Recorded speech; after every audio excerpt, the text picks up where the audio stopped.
Alright, ladies and gentlemen, if you are not in this VC, well, I guess you're poor and out of luck. But let us start slowly gathering up.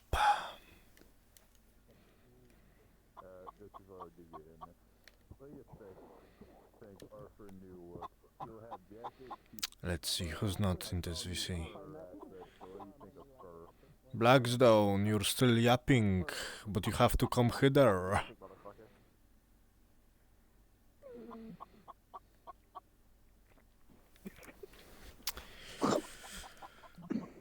And also, I should stop being a chicken. Get taller, You nerd. should do the entire workshop as a chicken. Yep. While it would be extremely funny, I don't think I could show off the things I wish to show off if I were a chicken the whole time. So, welcome to today's Farlon Workshop. Let's see, how many people do we have? Blackstone, Transform, Magic General, Dab, Tommy, Dino Logan. And people behind me. Alright. 13 in total. All of you guys have been noted. You're all wonderful. Today what we are going to go over is, first of all, we will be going over some basics of melee combat. We will be going over the RP etiquette. We will be going over player versus NPC interaction. We will do some training on giant enemies. And while Tommy is twerking, we are going to be doing some magic and ranged combat as well. He's stretching his legs. He's throwing a bit. That's what you see. I see a fat. Nah, he's doing an Omni-Man. No, he's gonna. No, then this is warning us for when we reach that part of the workshop. During that part of the workshop. Indeed. But with that being said, let us go to. Let's see, what's a nice scenery we could use? Remember, drink water and stretch. I think 2 of you guys. Let's use the arena.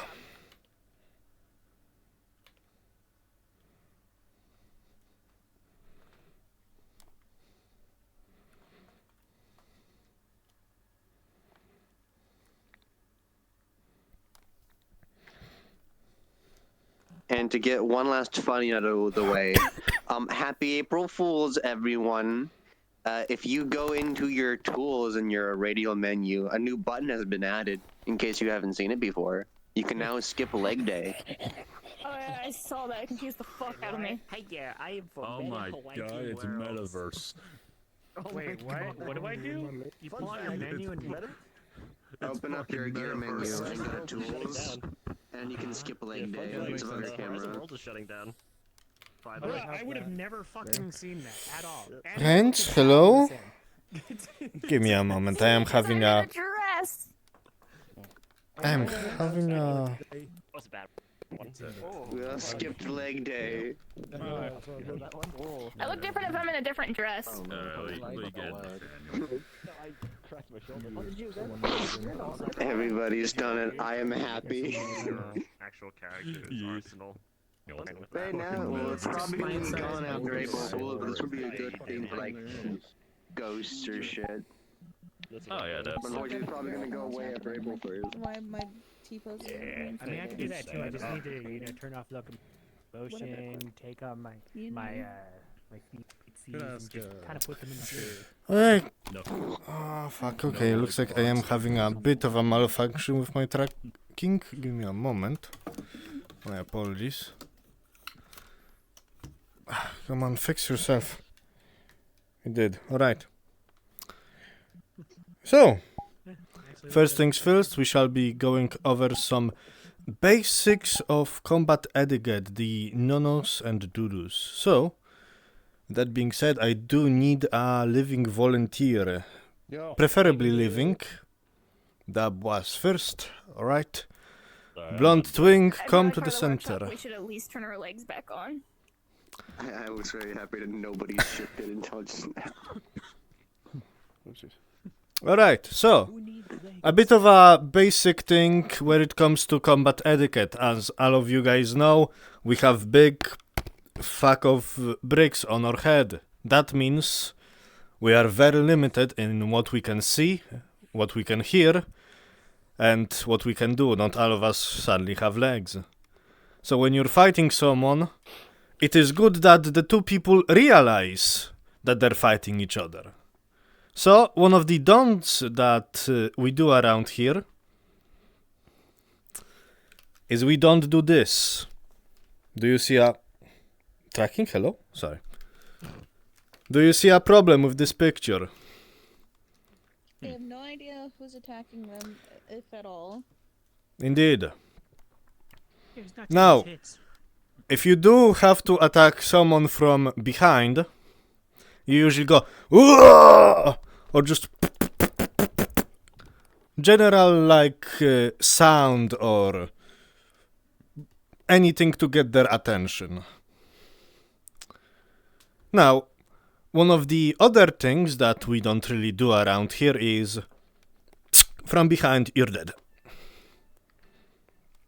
Now, of course, there are exceptions to this rule. If you're a player or a sneak mission and you are a rogue, you can, you know, sneak up to a player, not a player, sorry, an NPC and just do this. However, as a general rule of thumb, if you are on a battlefield scenario, we don't want to just instantly just, you're dead from behind, you're dead from behind.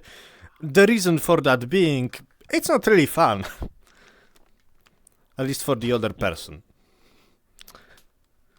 Now, if you do want to do a lethal strike from behind, it's usually good to leave something like that for a roguish character. Now, another thing... Could I add something to that? Yes. So when you strike from behind and like you're just doing a swing to swing, you can go ting or but it does nothing. Additionally, making the sound of footsteps running towards from behind also helps. Indeed. Woohoo. Alright. Another thing that we don't do around here, Dab, attack me. Eh. Eh. Eh. What is wrong with my picture right now? Eh. You're not taking your hits and your RP dodging. Indeed. We call that rubber banding. When someone attacks you, you just pull your goddamn joystick all the way to avoid damage. We don't do that around here, and we usually try to take our hits. When you're fighting someone, it's usually the best to avoid using your joystick and use your hands to block, use your feet to dodge. However, I know that not everyone has room, so there are situations where you can use your joystick, but with limits. Just pop it a little bit. Left, right, center, stuff like that. Genuinely try to make sure you don't look like you're running all over the place while fighting one-on-one with someone. Alright, Can I add let's see. something to that? Yes, you Something can. that I do. So something I do is if someone comes in and like strikes me and I take the blow, I go like that. Like I still took it, but because they hit me, I stumbled back, giving them room to readjust and realign. Indeed. And if I had used my whole space, I could actually do it again.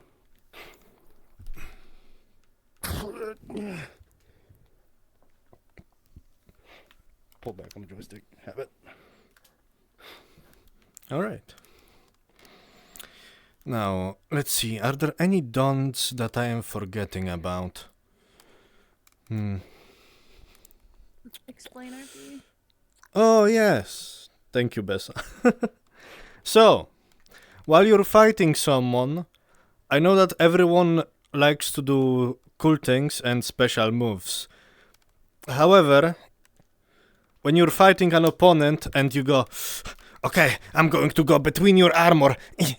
I'm going to grab you now. I'm going to start bam, bam, bam, and I'm going to now suplex you, and now you're dead. What did I do wrong in this situation? You choreographed it, Explaining everything. is nothing compared to doing. Yeah. Not exactly. Now, there are sometimes situations where you do have to explain something. For example, DM, I'm using my 3 times a day ability to disarm an opponent, please roll. Sometimes you have to do that, yes. However, if you're just doing an explain RP of, okay, now I'm going to do this to you, now I'm going to do this to you, and now I'm going to do this to you, where does that leave the other person to say anything or do anything? Because if you just walk up to someone and break your arm now, not cool, man. If I may add on to this, Dan. Yes. Certain things for explain RP are fun. I'm not like sitting there and fully explaining. Like if you're going for somewhere that you know they can't see, like our limits are here for our sides and about this wide for out in front. It is a cone both ways. So if you're going low and they can't see you, you going low swing, that's fine. Because that's just letting them ding low. Indeed. Also, for us fellow blooders who do not have a full body, sometimes going in kick like this is good, because, you know, I cannot physically kick even though I'm doing a kankan right now.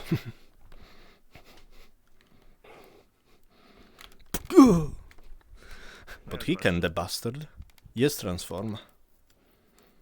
So, if I can approach Yes. to explain. No. So, for example, with some kind of times when I fight, for example, with the load I'm using here, you see I've got a dagger. It may be a case where I will alert. I'm just going to explain with you, Thanatos. Like, we may be sword fighting, I might be striking here, Yep. and then I might just go low blow, or I might, if I forget to say low blow, I might just go, hey, peekaboo, or something, to alert Oh. you to there's more to with my other hand. That is more than fine, because that's like a halfway explanation in character. Just go, hey, fucker, get stabbed. Exactly. Yeah. Yeah, Try something and like that is more make than it fit this fine. game. Yep. Exaggerated motions and sound effects are also a really good way to make sure that you can telegraph whatever you're doing and convince the other person you're doing. Indeed. Yeah. While real sword fighting is very cool and it's very efficient, in VR, because of delay and lag, we often don't really see those precise movements. So it is recommended that you go wide and you go kind of slow, just so the opponent can see what you're doing. Because if you do this, that's not fun. Example. It's just that one scene from Star Wars. Indeed. Alright. Oh, tracking? Come on. Alright. Am I missing anything else? Let's see.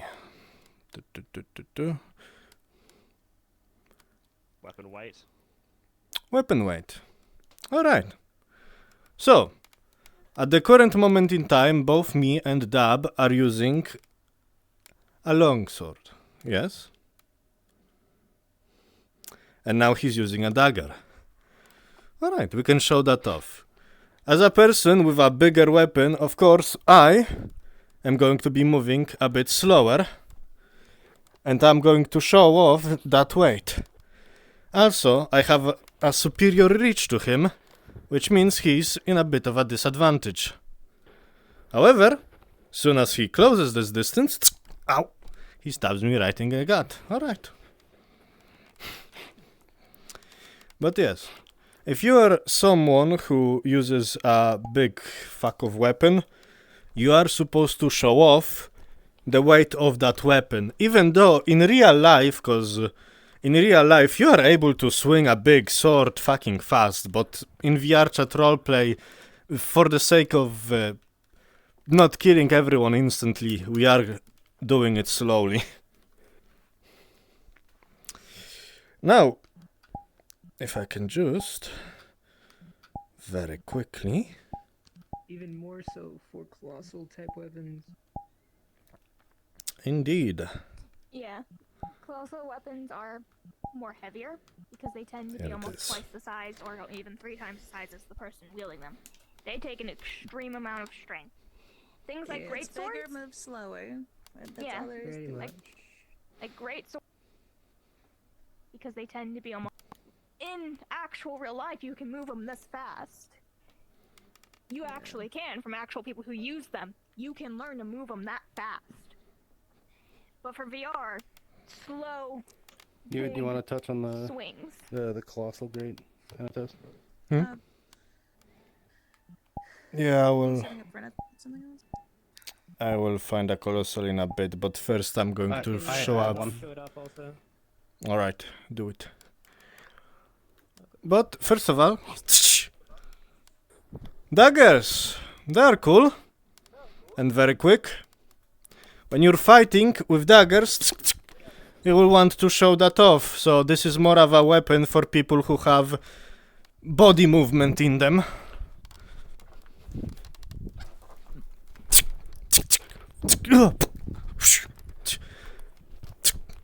And this is a good thing to talk about dual wielding for a second. Oh, I lagged. Give me a moment. Apologies. How do we handle dual wielding? You have 2 weapons, your opponent has 1. Dual wielding can sometimes be very unfair. I just cut your handle.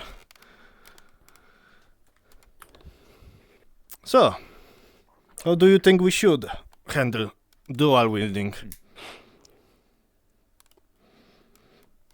Any ideas? If it's from the perspective of an NPC against a player, it would be advised to have both weapons going in somewhat of the same direction, so it's not too unfair. Indeed. Where it comes to... And this is a difference between a player and an NPC. Players, you guys can be a bit more skilled. You guys can be a little bit more unfair. But where it comes to NPCs, we do need you guys to eventually die, sadly. However, you have to give people one hell of a fight. So you can do dual wielding 2 ways. You can either... Same direction. Or... use one to block, the other to attack. Now, you also have a hand dab, so yes. It's always fun. Alright, are there any more basics I am forgetting about? Let's see. Clashing Shield and fighting. resetting. That too. Alright, clashing. Let us clash our weapons then. Now, from this point on, what might happen is we might both struggle, we might both try to against each other. What will happen in this situation if a DM doesn't interfere and says something along the lines of either strength check or something else? Again, look to who you're fighting and what you are at the current moment. If it's a player versus player kind of thing, it is hopefully you will resolve it amongst yourself of one of you pushes the other one of you takes a hit perhaps. Now, if it's a player against an NPC clashing like this, it will depend on what DM information as an NPC you got. If you were told, oh, you're just a peasant, you're more than likely losing that crash. However, if you were said to be, yes, you're a legendary 99 warrior, 99 level warrior, you're gonna give players a harder time doing those clashes.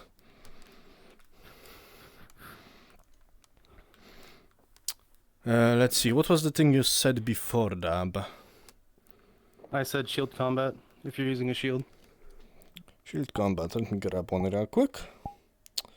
That's not a shield, that's a dagger. And that's a buckler, no thanks. Shield combat. How do we handle those? You want me to go? Yep. Alright, so when it comes to shield combat, if you're fighting someone who's another shield user, you guys can bash and do this all day. But for it to be fun is if both of you bash or one of you bashes, the both of you open up. To give the other person to swing, or the both of you to clash, or do you pull up your shield and block it? And so it can be a cool back and forth. Indeed. Something I've seen people do is try to hook and pull the shield open and strike, which is a thing historically you can do, but it doesn't get telegraphed well, because if we're sitting there fighting and I do this, Bonk. Thanatos isn't really going to see it, and he's going to go for the bash anyway. And also, don't be afraid, like, yes, it's a shield, yes, it's supposed to protect you, but say Thanatos comes in with a swing, or like that, it opens, but I'm not defenseless because I still have the sword, if they go in for a swing. And then I duck it, and we keep going.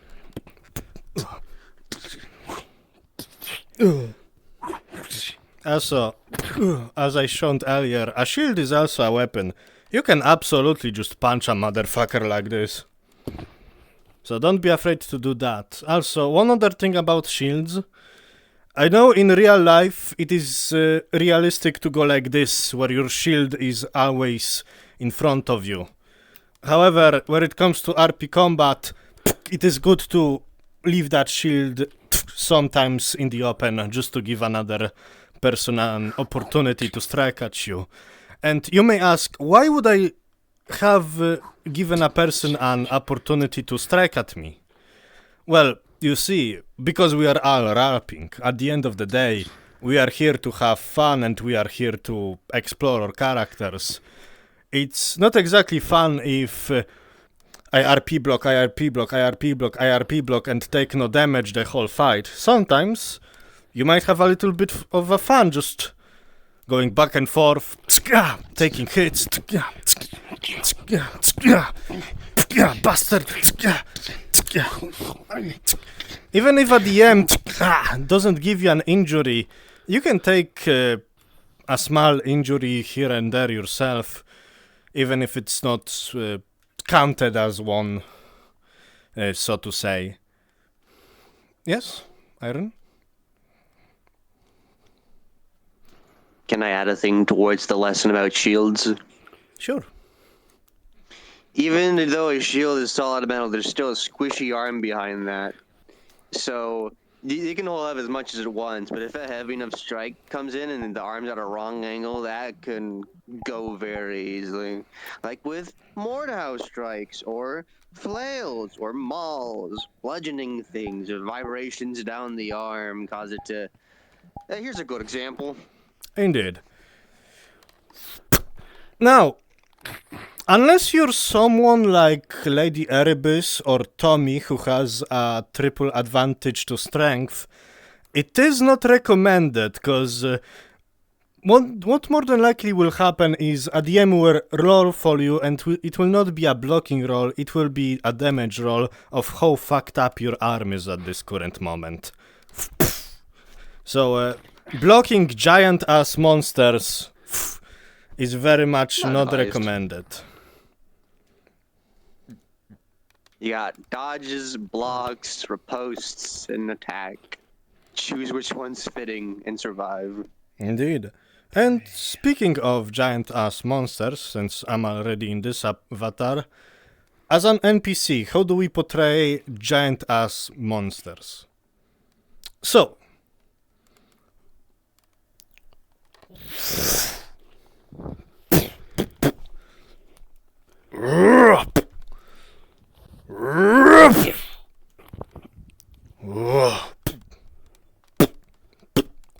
Puny god. Oh wait, that's Hulk. You're generally going to go slow.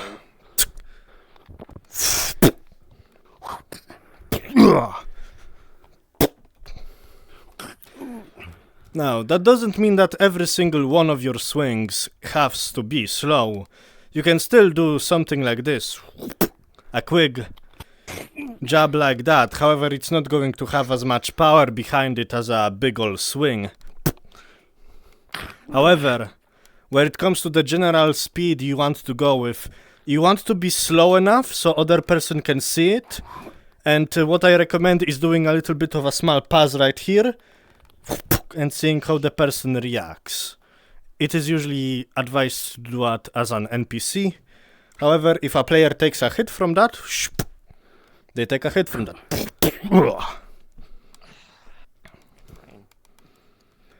I know it is a lot, but no worries. So, let's see. Another thing about giant enemies, you want to make sure you're not going like... Not too slow. Not too slow. And also not just bam, bam, bam, bam. Because, you know, realistically, a giant dude like this would not be this slow. But still, this is RP combat, so we have to be a bit of a slowing, yes. Also, how do you as a player fight giant enemies? Would you like to take this one, Dab? So there's a few ways you can fight giant enemies. Depending on your equipment, dictates what you do. Say, I have big sword. Well, they throw a big swing at me, I can actually meet and then deflect and come around with another attack. Or I can actually attack at their head, which is something that people with long weapons can do. Colossal weapons can meet blow for blow, because you generally have the strength to swing and match whatever they're doing. If you got a spear, you just do spear stuff. Halberd. Just never try to directly attempt to block, because like they were saying, it's either going to break your weapon, break your arm, or break you. And So believe me, I have always try to broken dodge. many of your guys' shields. And then if you got a gun, you just shoot the fucker right in the head, so... Of course, in more likely cases than not, best to fight biggins as a group. Yeah, that's better as well. Indeed. Also, as a big NPC enemy, sometimes you can do a funny thing of... Now, a player will usually try to dodge that, but if you actually do get your hands on a player... Now, we obviously don't want to just kill them, because you could probably just snap their spine right here. Usually we do a throw, or we do something else. We just grab him and just... and then leave him here. Just like real Shadow of War game. But now I would like to talk about player versus NPC interactions.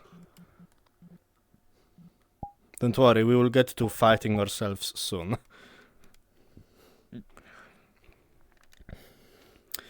Alright. Let's say Dab is a player and I'm an NPC. We are both on the same combat level. What do you think my lifespan is? Think about at least maybe a minute. Alright. Dino? Depending on the circumstances, like anywhere from like a minute to I'd say at most like very up to 3 minutes. Alright. Transform? Between 3 to 5 hits, depending on the armor you're wearing and weapons you're using. Sometimes it can go a little longer. Sometimes indeed. You're trying to have fun and make a cool moment. Yeah. If you're up against a player or an NPC that is of similar skill level with you, yes, as an NPC, your lifespan will be usually like 3 good hits on you or a few minutes. Well, not few, usually a minute. But if you're fighting a player as an NPC, you bastard! How dare you invade our bandit camp! You! And that was the 3rd hit.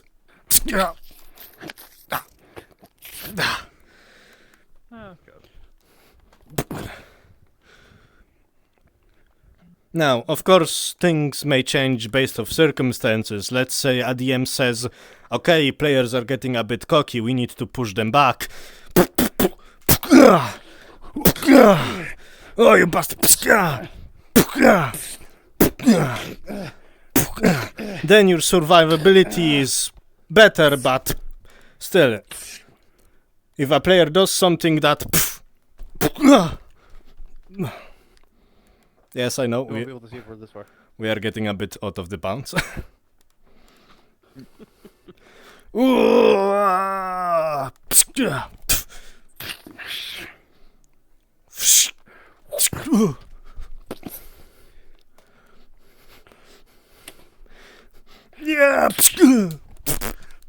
That was my face. Alright. But yes, when you're fighting on an equal foot with a player, usually a good rule of thumb is, okay, they've given me 3 good hits, I go down. Now, if you're an NPC, I'm sorry if you hear anyone in the background. Now, if you're an NPC who's supposed to be stronger against a player, the 3 hits suddenly become either 6 or they become until DM tells me I'm dead. If you are an NPC that is ordered to you're alive till I say you're not alive, then usually you're going to be fighting with a player a lot longer and going to give them a hell of a longer time. Running for their money. Now.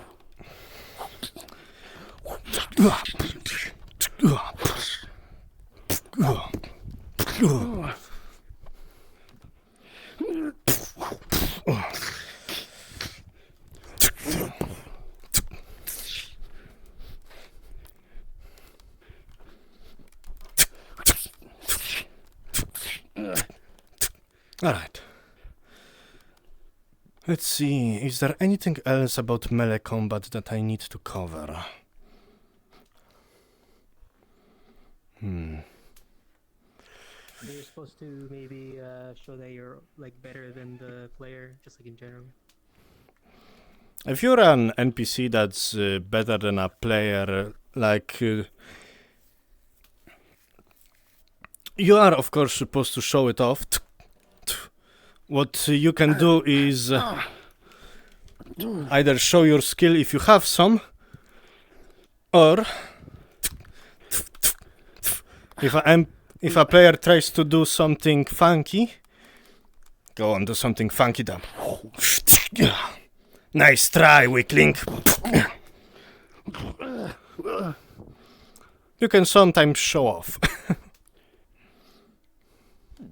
But yeah, of course, it all depends on what the DM told you. If you are a badass fighter as an NPC, then yeah, you're supposed to be fucking people up. Now, one important thing about NPCing and listening to DMs is if a DM says something, even if you're doing something as an NPC, it's usually good.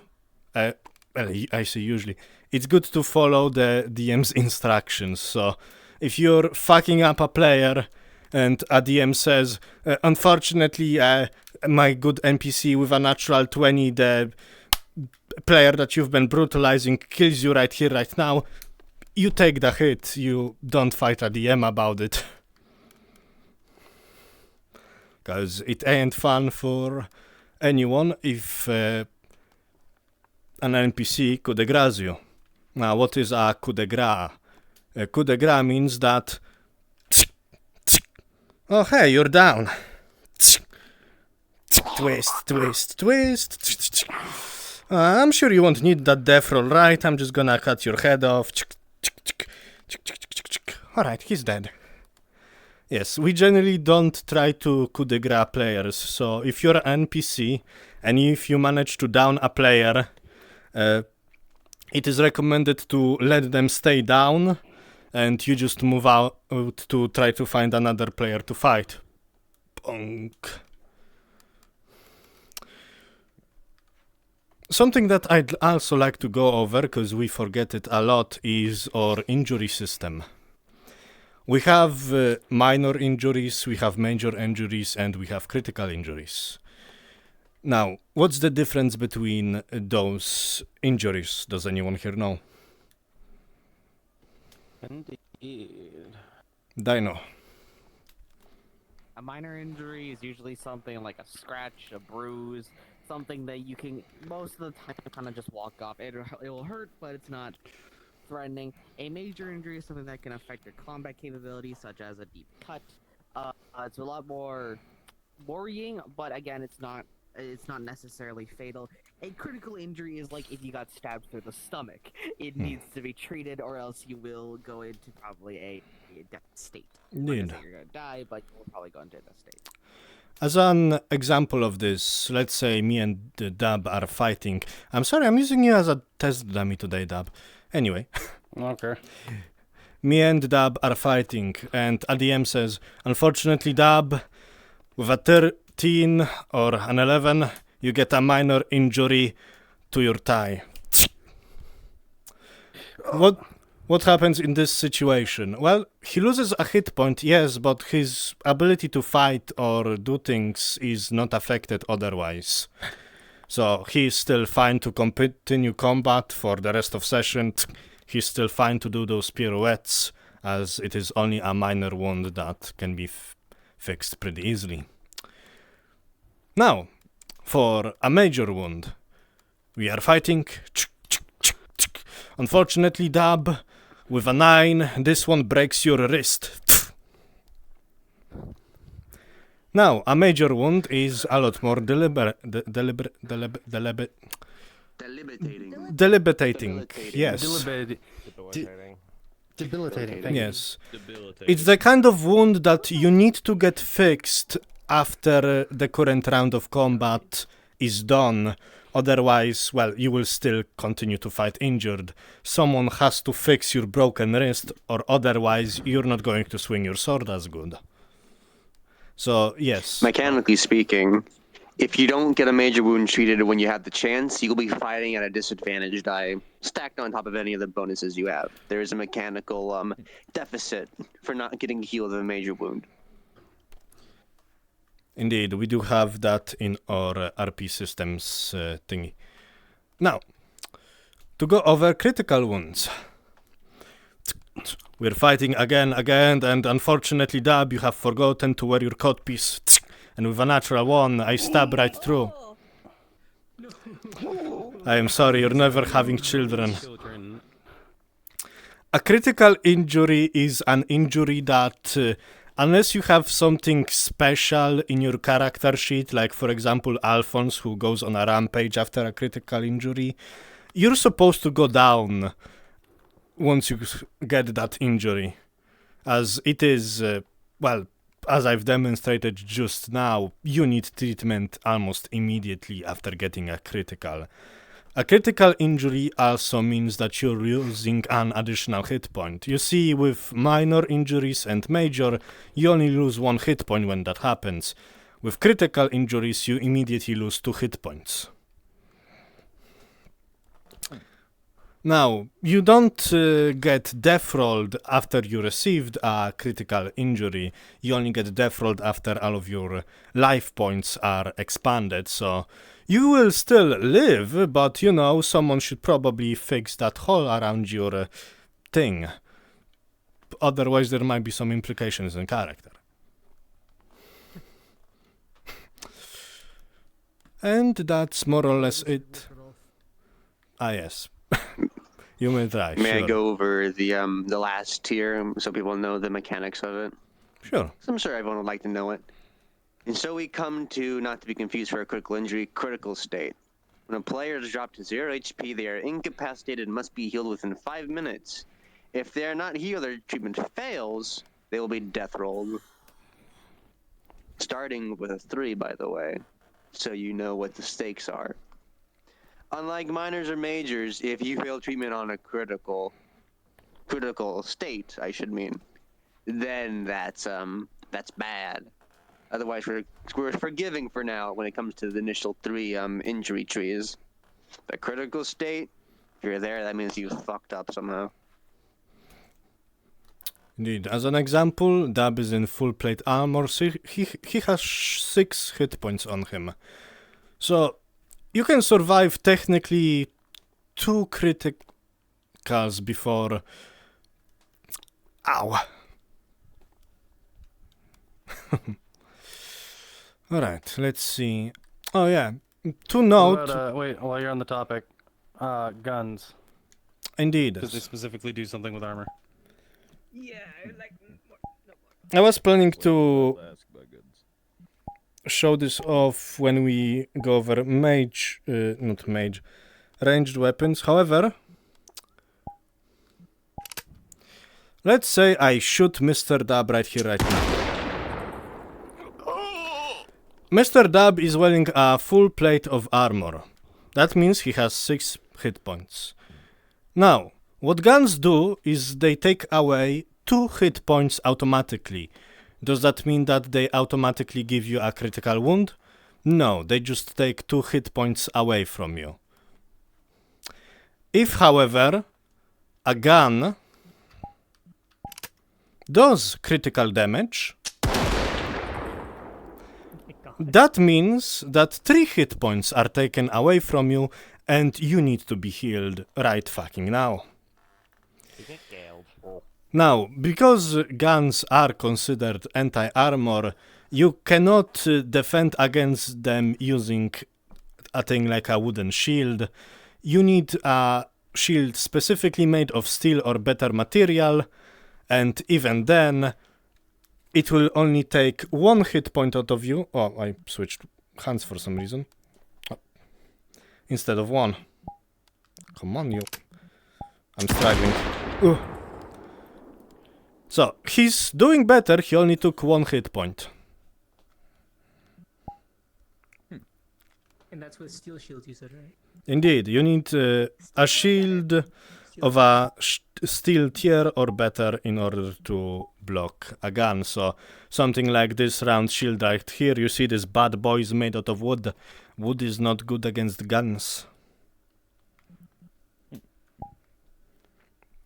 Dinosaur has a question. Yes, Dinosaur.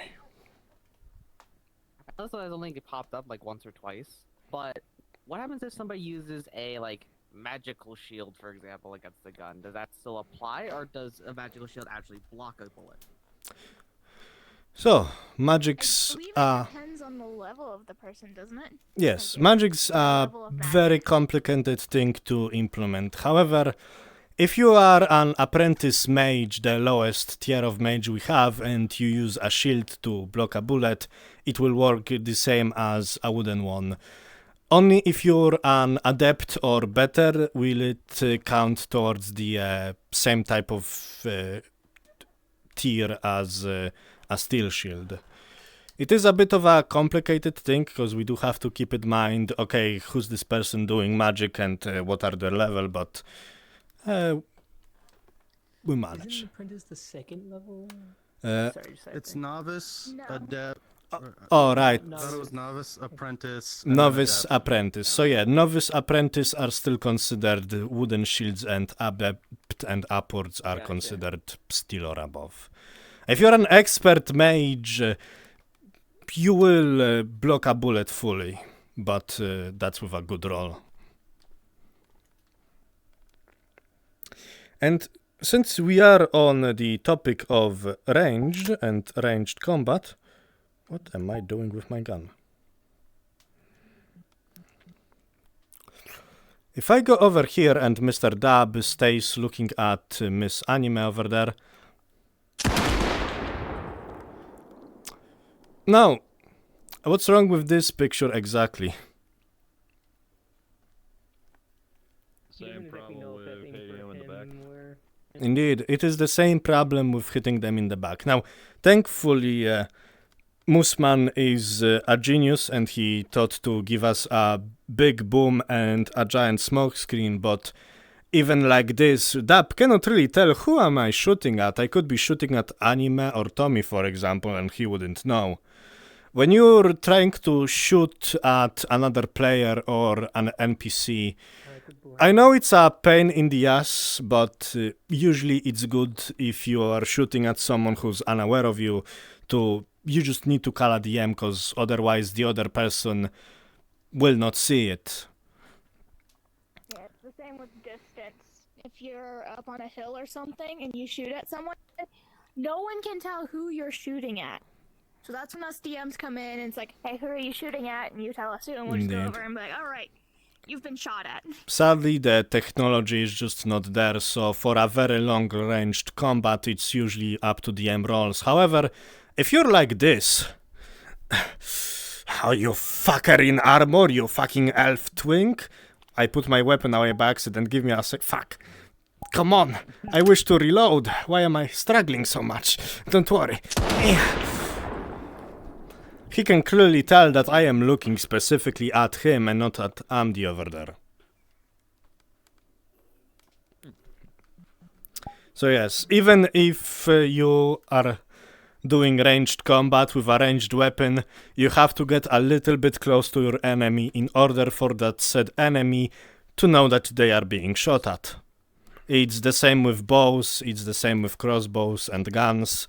Unfortunately, you need to make the other person aware that they are being shot at, or else they won't react at all.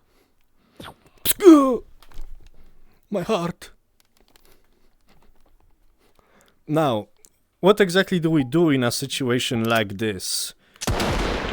Well, for one, we can wait for a DM to declare, oh, he missed, or he misfired, or you somehow dodged it, or we can go, oh yeah, just you fucking took it. If you're an NPC, you usually just go with, oh, they shot at me, I take it.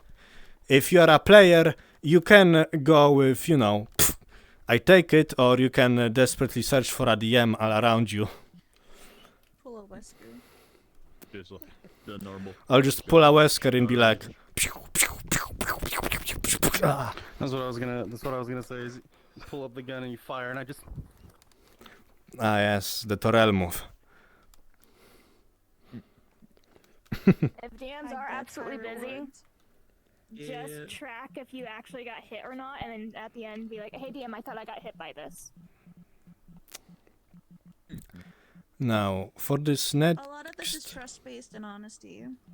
Take hits or don't, all the same. Be honest. To be fair, be kind to each other. You know, this is a collaborative storytelling effort. It's better just to be honest. Indeed.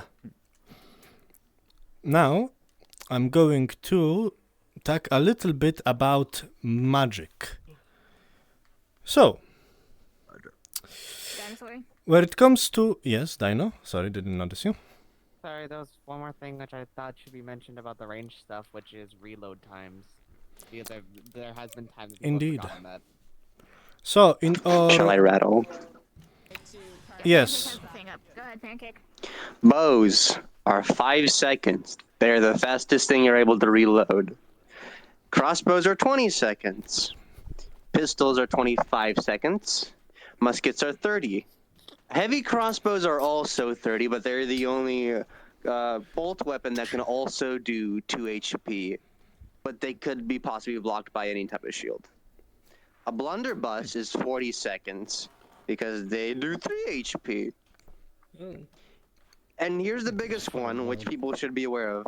Cannons and colossal type ranged weapons. These For are example, an a RDC. ballista that Erebus has. Yes. These are dex checks to see if you get hit, because you can't take them. They either hit you or you don't get hit. It's a DC 12 Dex check. If you fail, you get taken down 6 HP. And I believe the maximum for most people here is 6 in full plate. So you don't want to get hit by a colossally ranged weapon. Indeed, unless you have some sort of edge that gives you +1 HP, you cannot tank a ballista going through your everything. Yeah, I heard someone had a question. Transform said what? No, Yeah, I'm just Transform? surprised. I'm just surprised. Yes. that's all. I'm just surprised Noble that Dark. that we have one tap of weapons. Oh, trust me, there's something somewhere that can probably instant kill you. You're just not there yet. To be fair, you guys, unless you're Tommy with a triple advantage to strength, will never be able to lift a cannon. So, Nah, I'm that guy. More than Yes, likely, you'll you be are given that all guy. the ample time to get in the cover. And if for some reason you don't go in the cover, or, and I say this politely, do something deemed stupid, there will be consequences. yes, Not fun. calling out anyone specific. Yes, fun things not doing about that. colossal weapons is that they are strong, but they are slow. So if you see someone aiming a cannon at you, it will take them a very long time to actually aim that shot. So you have plenty of time to, well, go behind a building or a very large rock. Now, on to some magic. In my years of roleplay, there are two types of magic that I have seen. And it's the magic that you see and it's the magic that you don't. What do I mean by this? The magic that you don't see is something like this. I cast Hold Person. I cast Lightning. I cast Balls. Fireball. Tungsten balls. Tungsten Barsack. Tungsten ballsack. Indeed. That's the magic that you don't see. What does that mean? That means that the person using magic probably doesn't have any effects on their actual avatar, and they are just relying on pointing at you and saying words. In that situation, if you don't have any effects on your model, it is good to identify the guy you're trying to do a spell against. Oh, you little runt, I cast this and this. It's similar to guns where you make sure that the person is aware you're casting a spell at them specifically. Because otherwise, if you just go pew, pew, pew, pew, pew, the person won't really know what you're doing.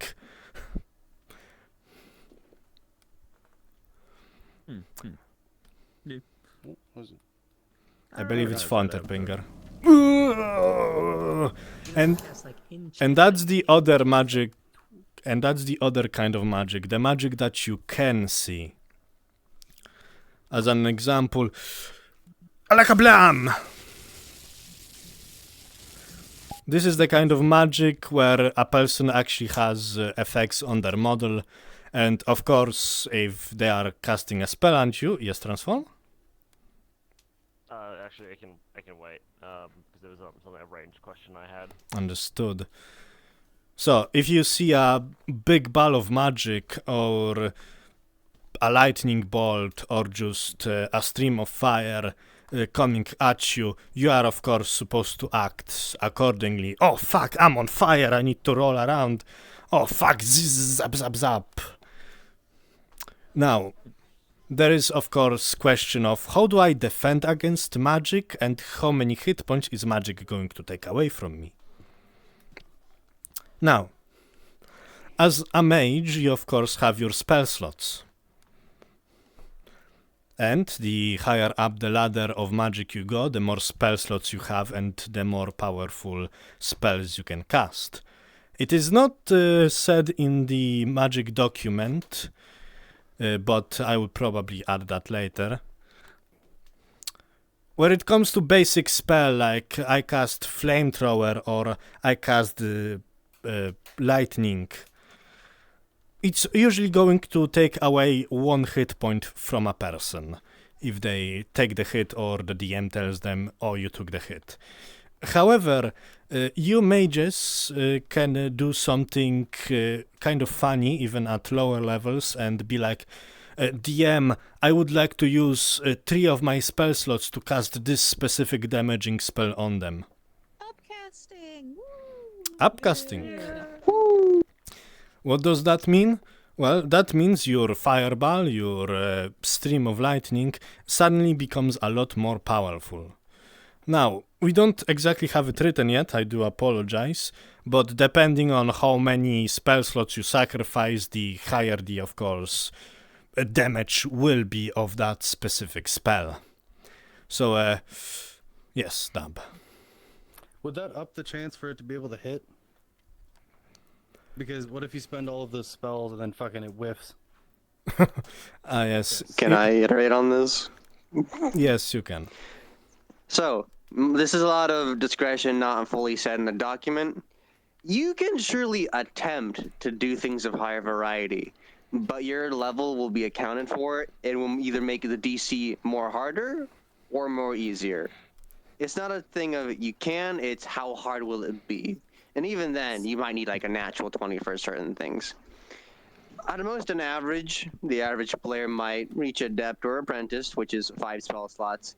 Say for some that have reached the maximum tree. Hello, MD, I see you. Which is also the thing, if you do something super fucking easy at your level, you're more than likely to succeed. Right.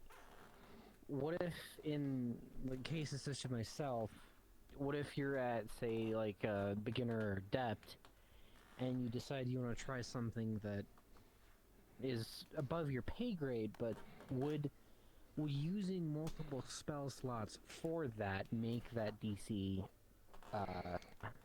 smaller? When it comes to things like that, it really depends on a spell. Sometimes it will make the DC easy indeed, but sometimes it may just be risky. Yes, Dub? Quality and skill over quantity, exceptionally. So, because from what I understand is because Torel is a knight and he is also has magic, he technically can never go past novice. Adept, if I remember right. Adept. Okay, so I can go up to adept. Yeah.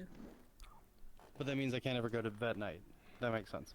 But if I practice certain spells, like as a character, and I hyper focus on that one spell, as a novice, can I actually get good to be able to cast that individual spell? Are you asking for proficiency bonus if you put your effort into it? No, because as I've been being rolled for, I'm being rolled as a novice. But I want to use a certain, hyper focus on a certain spell because I thought I would never get past novice. So, to express the point here, even though you're at the middle ground, if you so choose, you can sacrifice one route to go the other. So if you want to keep going down the maze tree, you'll eventually lose proficiency in combat, at least melee. But you can go higher. You just have to choose one and stick with it. Or just do it the hard way, go up one, then train back down and go back up the other. I'm going to get all this out of the way, just so it's said.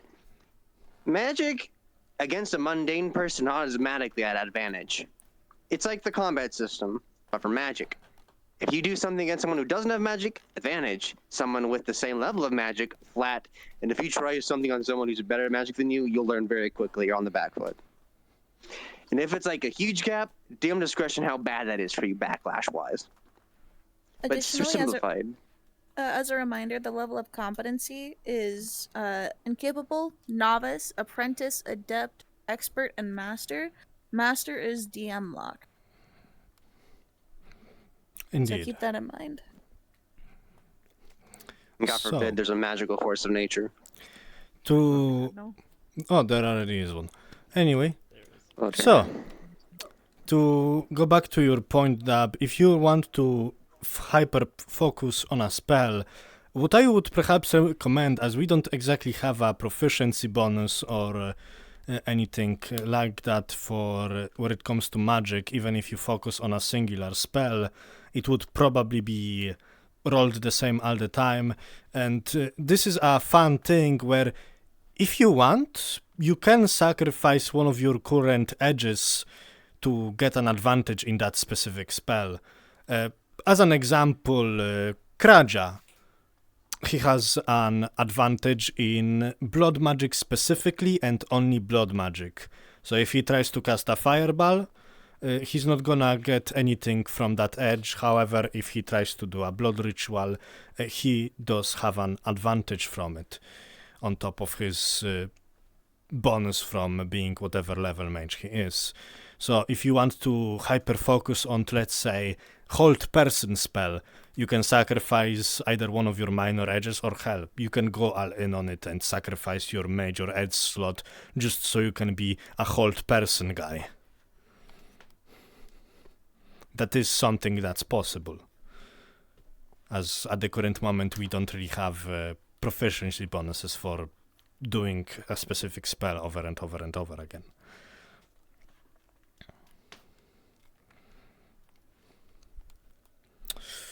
Right. Yes? AoEs. I was actually going to AoEs. ask about that. So, AoE, area of effect. where it comes to AoE spells, if I remember right, you unlock AoE spells at Adept. Correct me if I'm wrong, Pancake. Yes. Here is a visual representation of an AoE for you, Sam. Indeed. So, AoE, for example, healing all damaging spells you unlock at the Adept level. And what are AoE spells? Well, all of us are gamers, hopefully, so we know that those are area of effect spells. For example, DM, I use my AoE, I'd like to heal everyone within this circle. The DM will give you a roll based on your proficiency and will give everyone 1 hit point. Yes. Could I cast an AoE as a novice, or is it specifically locked behind Adept? It is locked behind You can an attempt to cast any spell Adept, of but any level. You yes. are not locked behind any of them. It's just that's the difficulty of casting it. You can attempt, as Anime has said, but it will be a bitch to do so. It is not recommended. Yes? It's like DC 15 or something higher. If you are like a certain like style, like, because I know there's no like class system here, but like for me, since I'm a paladin and they're usually known for like having like auras, like aura protection, aura vitality, etc., would I have an easier time to do that since I follow a Vario also, or am I able to do that still? Sorry, can you rephrase one more time? So basically, well, because I'm using, of course, D&D logic. We're not doing D&D, but as a paladin, I usually do like divine smites. But also another thing that paladins do is having auras, whether that is like aura protection, aura vitality, crusaders, knights, etc. Are they on a single person or an area of effect? It is an area of effect, but a small area. Then it would I just see. function like an area of effect. Yes. Different flavor, same means. Yes, unless you have some sort of edge to ethereal type of magic, which I think you have, I don't quite remember. I mean, I have a advantage towards magical healing, but as for like any other like So, esque, yes, if you were to try to cast AoE healing even as a novice, it would be a little bit easier for you then. But still, it would be difficult because, well, you are still a novice. Yeah. Yeah. Well, If I may add on to something for AoEs. Yes, Anime. Okay, I might stop doing Discord because I don't know if everyone.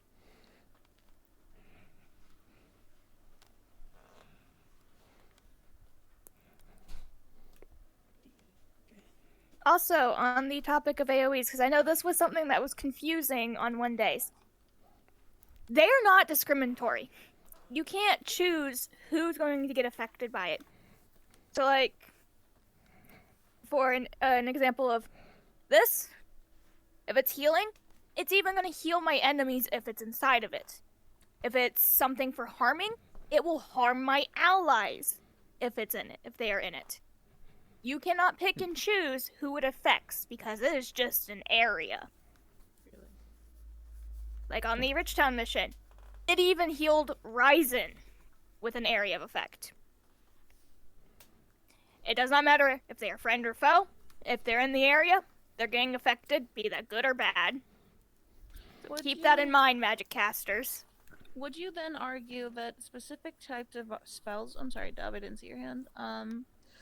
If we were to hypothetically follow D&D logic and go based off of D&D spell descriptors, that specifically say targets allies and/or enemies, would that be then implied, or yes? If So- it specifies, then yes. Yes, if So you, there for are certain example, spells go... sorry, you go first, Anima? I was gonna say there are specific spells that people have written down that do translate into the VR space that do target specifics. Like one person has something that he goes, it will give a buff to who I deem as an ally. Meaning if they trust that person, they get a buff from it. People they don't trust, even if they're their allies, if they do not trust them, they don't get the buff. But that is a technical area of effect. If it is specified to do that in its mechanics, then yes, that is what it will do. But if it's just a general, hey, I'm doing a heal area, it will not pick and choose. Indeed. You can... Then pancake. Yes, Dab. Go on. So, what if I cast an AoE healing, but I also cast, in the same moment, a radiant damaging spell that only affects undead? So you Which wish one do you to... cast? It depends on which one you cast first. The radiant if you cast AoE the- damage? Because if you cast the Radiant, it will do its damage. But if you're doing an AoE and it's not specified to be only your allies, it will also still heal the undead, technically. Well, But wouldn't holy magic hurt undead? So, not all healing magic is holy magic. If it's holy healing magic, it won't affect undead and it may damage them. But if it's something like, let's say you're a necromancer and you cast healing magic, or if you're just like a normal mage and you cast healing magic, then it will heal some undead because it is not holy. If you're a paladin or if you're a cleric, then your healing magic will hurt undead. And then by that extension, wouldn't casting like a radiant AoE only hurt undead and not people? Yes. Yes, because Radiant is still holy. That's another term for holy. Unless that person is cursed or has some sort of weird hex on them, but those are specific situation. It's like playing with type advantages or disadvantages. Honestly, that's what I'm coming to understand. Yeah, kind of just like Pokemon. Some monsters actually have written weaknesses. If you are, yeah, it's pretty much like weaknesses. If you're just casting radiant damage just in general, let's say it's just like a normal person, that it's still technically damage, but it's additional damage if they're undead or cursed. To that degree, that's what I'm coming to understand, at least. Indeed. Pancake had his hand raised as well. Pancake? Alright, I'll rattle off a few things. Going back to the first thing of targeting spells and multiple people. When it comes to spells that are specified like that, there's usually a set amount of people you can choose. So that's why it would technically be discriminated different than an AoE per se, if that makes sense. Like usually pick 5 people or etc. etc. Second off, because saying this fully, Cure wins. yes, you choose people. At expert level, I can point this out for AMD, the effectiveness of AoEs goes up again by 2. 2, I mean. So healing goes up to 2 minimum, and damage can possibly go up to 2 minimum. And if you choose to pump it full of spell slots, nuke, I guess. So that's also neat. And also as a more haha smile, not all holy is good holy. You'll figure that out eventually, I'm sure. Yes. But as an example of big spell that an expert mage can do, if Amdi wanted to, she could, you know that area around the Lord's Manor? Yes. He can blow up the Lord's Manor and make a big crater around it. If she wants. So, do it. Do it, Andy. I'm hoping for it. Make a big boom. I'll do it when the Lord's in there. Understood. Next session. Alright. Hold on. Let's see. Are there any more questions about magic? Yes. So, sorry, just to bring up with the AoEs again, when it comes to, because we referenced like D&D spells, one spell that I can think of off the top of my head would be Mass Cure Wounds, which is actually not centered on the caster, but centered on a point within their vision of a range of 60 feet. That's like the D&D. Of course, this would probably just be like a reasonable thing. DMs can say like, no, you can't aim that far. Cones, such as that, right? No, it's not a cone. It is a... Basically, for example, I could be standing back here. I could say, hey, I'm going to cast Mass Cure Wounds centered between Login and Blackstone to heal Amity, Login, Blackstone, Tech, Dub, and Thanatos. Okay. Is that applicable? That would be applicable, just keep in mind, unless you have a visible effect on that, you will have to, juggle that a little bit. Of course, yeah. Yeah, and that's really the struggle of AoE effects. Unless you have like a ring around you, the DM can't always tell how... I don't know how much is 60 feet. I don't use feet for day-to-day things. So I just have to eyeball it, for example. And I will eyeball it probably wrong. Yeah.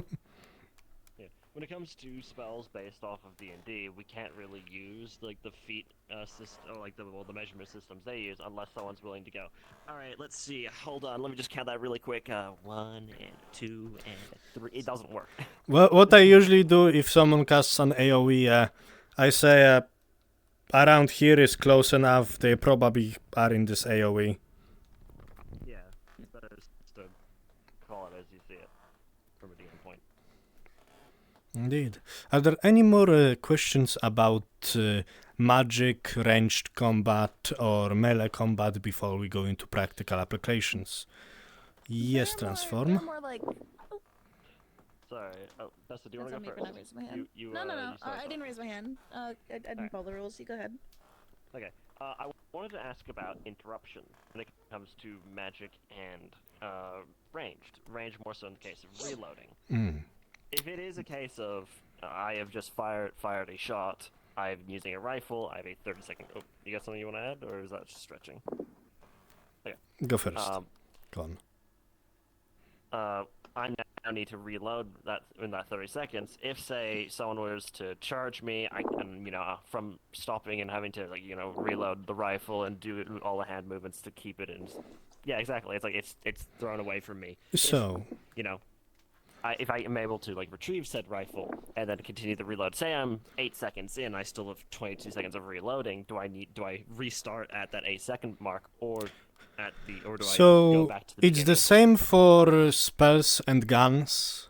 If you're reloading and let's say someone walks up to you and slashes your weapon, or if you're in the middle of chanting a spell and slashes at your hands, if you're a mage, you're going to have to start that spell over again if you didn't blow up from your spell being interrupted, of course. And where it comes to you being a gunner, you will have to unfortunately start that reload from scratch again. Think of it like this: when your guns hit, your powder goes flying. Yeah.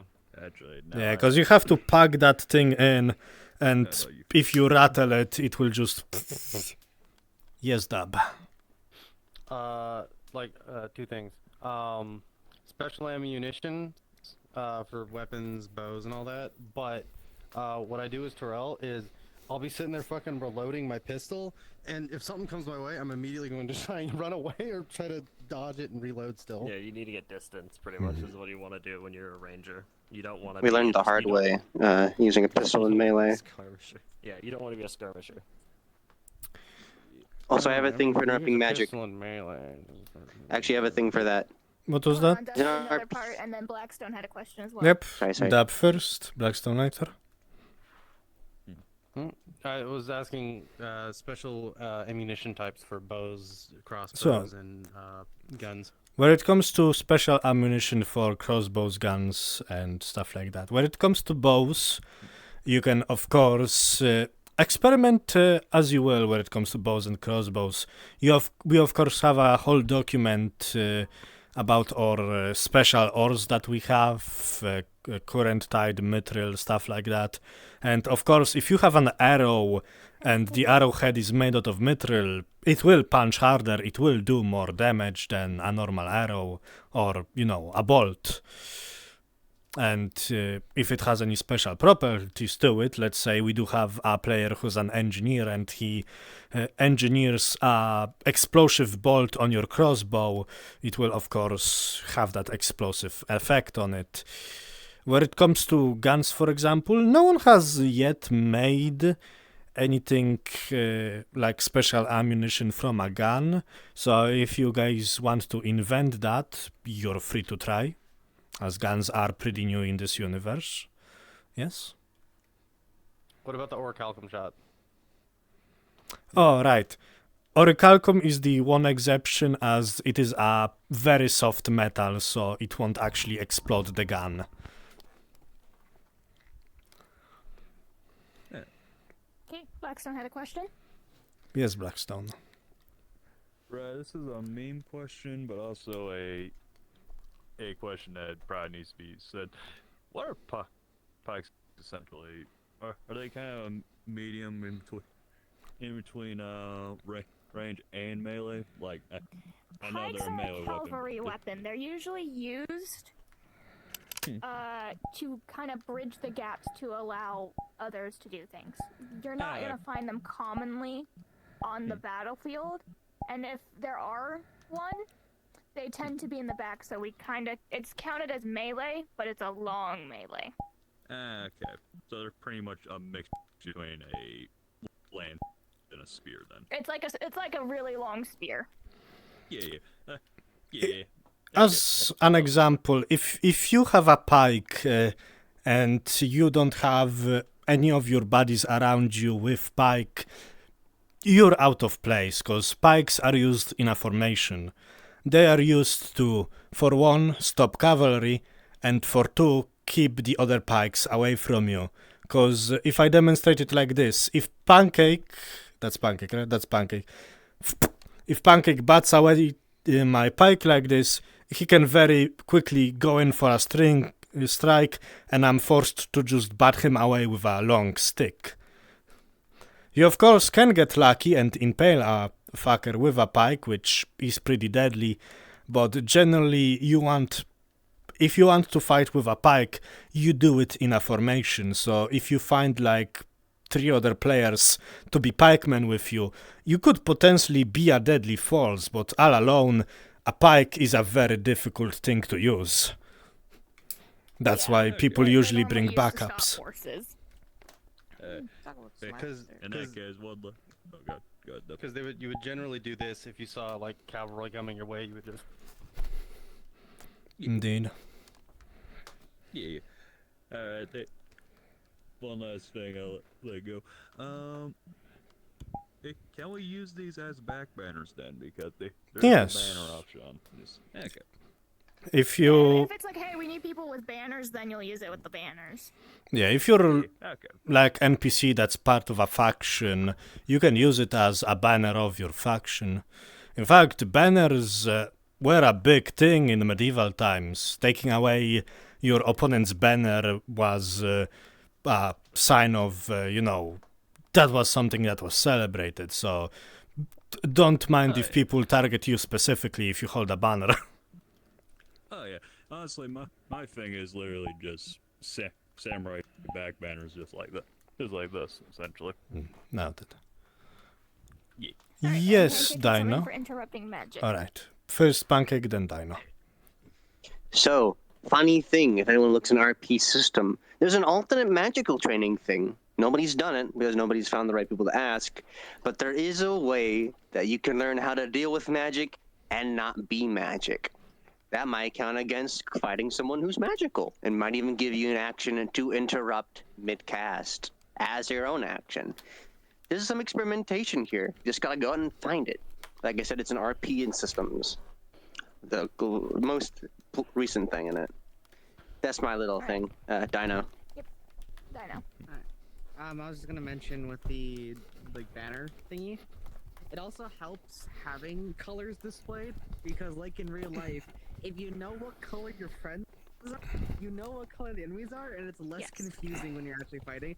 Because That's why when we have NPCs, we tell you guys choose a specific color and match the color. Yeah, because there has been moments here, funny enough, where I've been playing an NPC, and then someone on my team with an entirely different color has swung at me because they don't recognize the colors. It has happened once or twice. Yeah. Generally, we try to make sure all of our NPCs, if you're on the same faction together, that you generally have the same color. Sometimes Indeed. it slips through the cracks, but we generally try to make sure that. Alright. With that being said, are there any other questions before we go into practice? Dub. Plumes. People shouldn't wear plumes unless they're like of a high rank, because that means you're commanding something. It does means get you're confusing. Find this I guy's agree. commander. He's on the read. Plumes Which also- may look cool, but unless you're a commander or the person that's supposed to be telling everyone what to do not have the feathers. Another thing is, it also helps to denote, okay, well, if that guy's got the plume, then that means every fucking other person's a town guard, and they're the knight. Yes, a plume or any sort of indicator like that is... it basically means, oh, this is the commander. As a player, I'm going to target you. So, unless you are a commander, where it comes to this specific avatar, it is recommended that you do not have a plume on, as people will mistake you for either a badass or a commander. If you are a commander, of course, feel free to wear a plume and fuck people up, but yeah. I think this guy is a badass. Plus, there are many of other hats you can use. Like mine. Alright. Nah. Any other questions? Oh, Do you have any questions, Tom?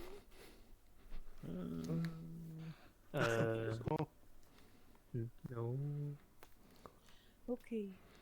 Alright. I In don't think that so. case, how about we do Anyone a else? little No bit questions. of a sparring, if there is no more questions? Alright. Let's do People it. line up for partners. I'm gonna first count how many there are. One. That's already fighting. Yeah. I know we've been yapping for about an hour. I am very sorry, but Alright. it was very important that we get the basics down before we start. So make even lines on either side of the arena. A reminder that most of this is being given to you in the context of NPC versus players. One people line up right here, other people line up right here next to Dino.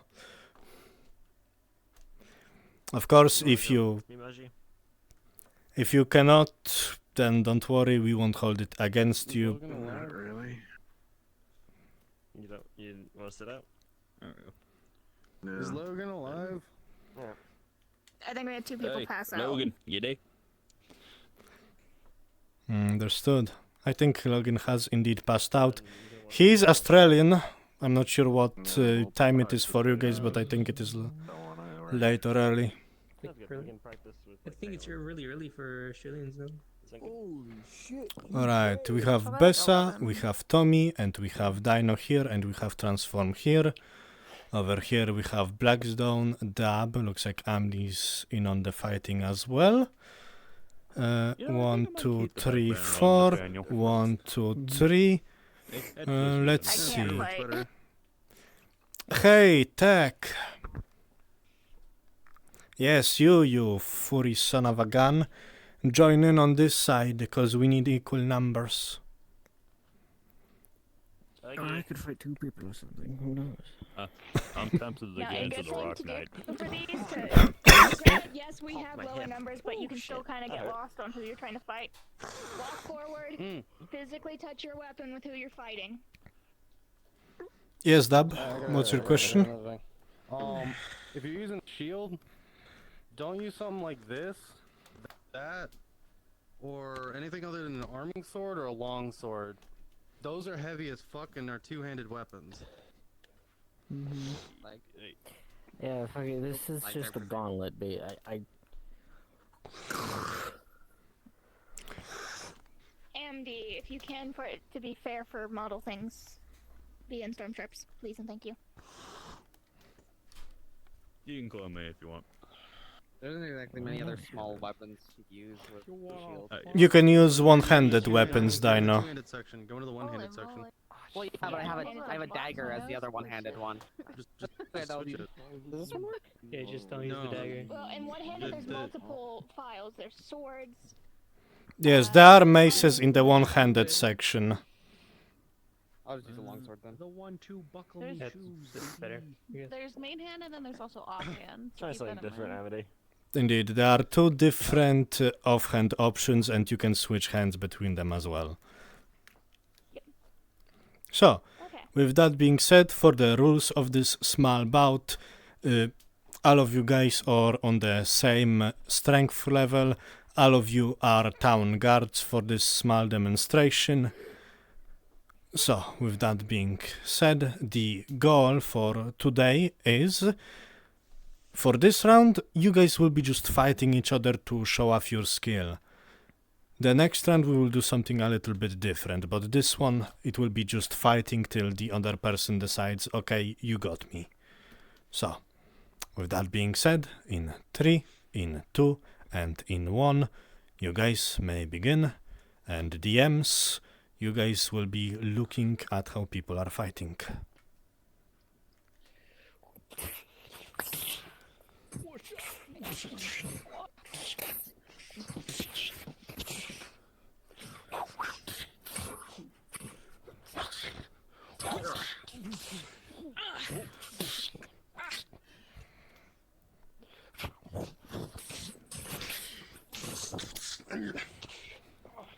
The 1-2.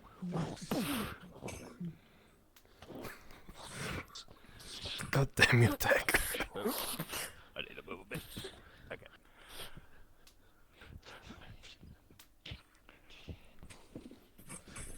Down low! I just full on punched my fucking hamper. You okay?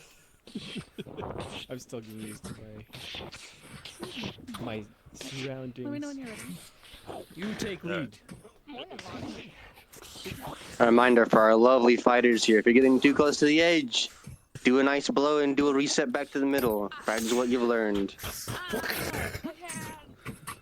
There we go. Nice one. Nice Dino. Doing good.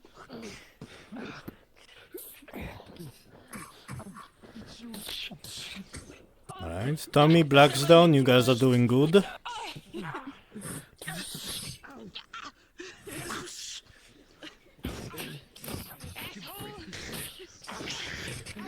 Remember, the shield might be good, but the arm might get battered out of the way. Still flesh under there. Remember, a little more opening with the shield. Good job, Transform AMD.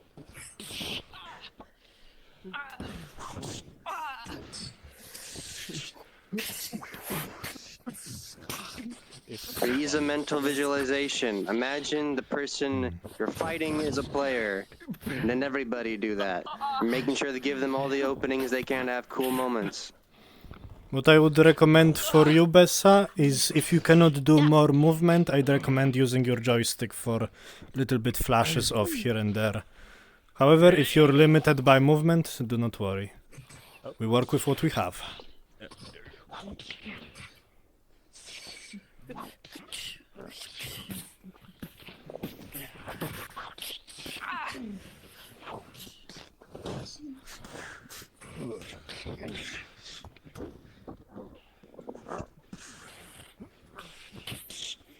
Sword. Swing like my sister. I thought this was a compliment.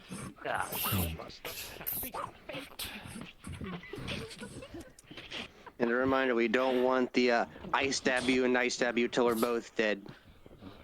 That gets tedious after a while.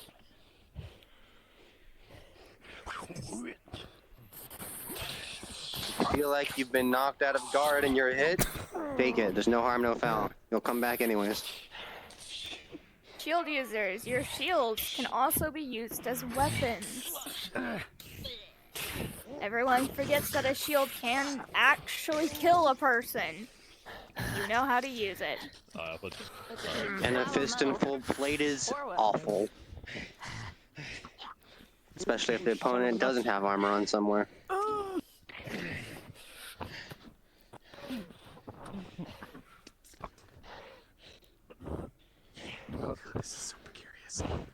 Goodness, Tommy, you killed him so hard he broke his leg.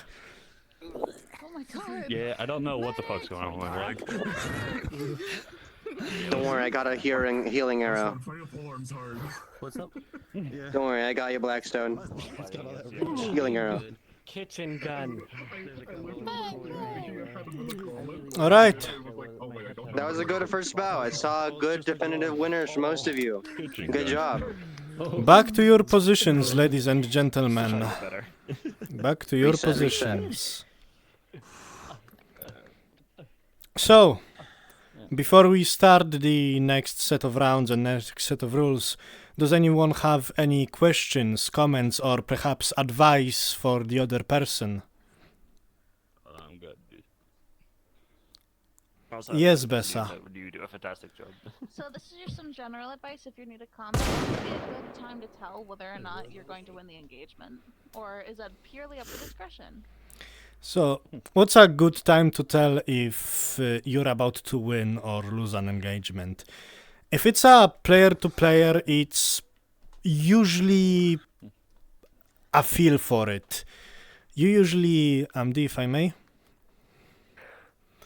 you dance around with your opponent, you strike at each other, you do your special things, pirouettes, stuff like that, and eventually in your head, one of you decide, okay, I fought this person for a little bit, and I know their skill level. Oh fuck, I'm going to start either winning or losing. In my situation, oh fuck, I'm going to lose. So, a good tell for the other person if you decided, hey, I'm going to be the one who loses is, yeah, oh fuck, oh. You know, a bit of a struggle. Oh fuck.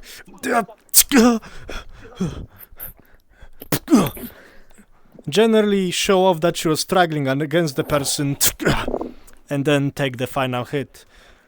If you decide that, hey, I'm going to win and the other person agrees with you, stay down, you.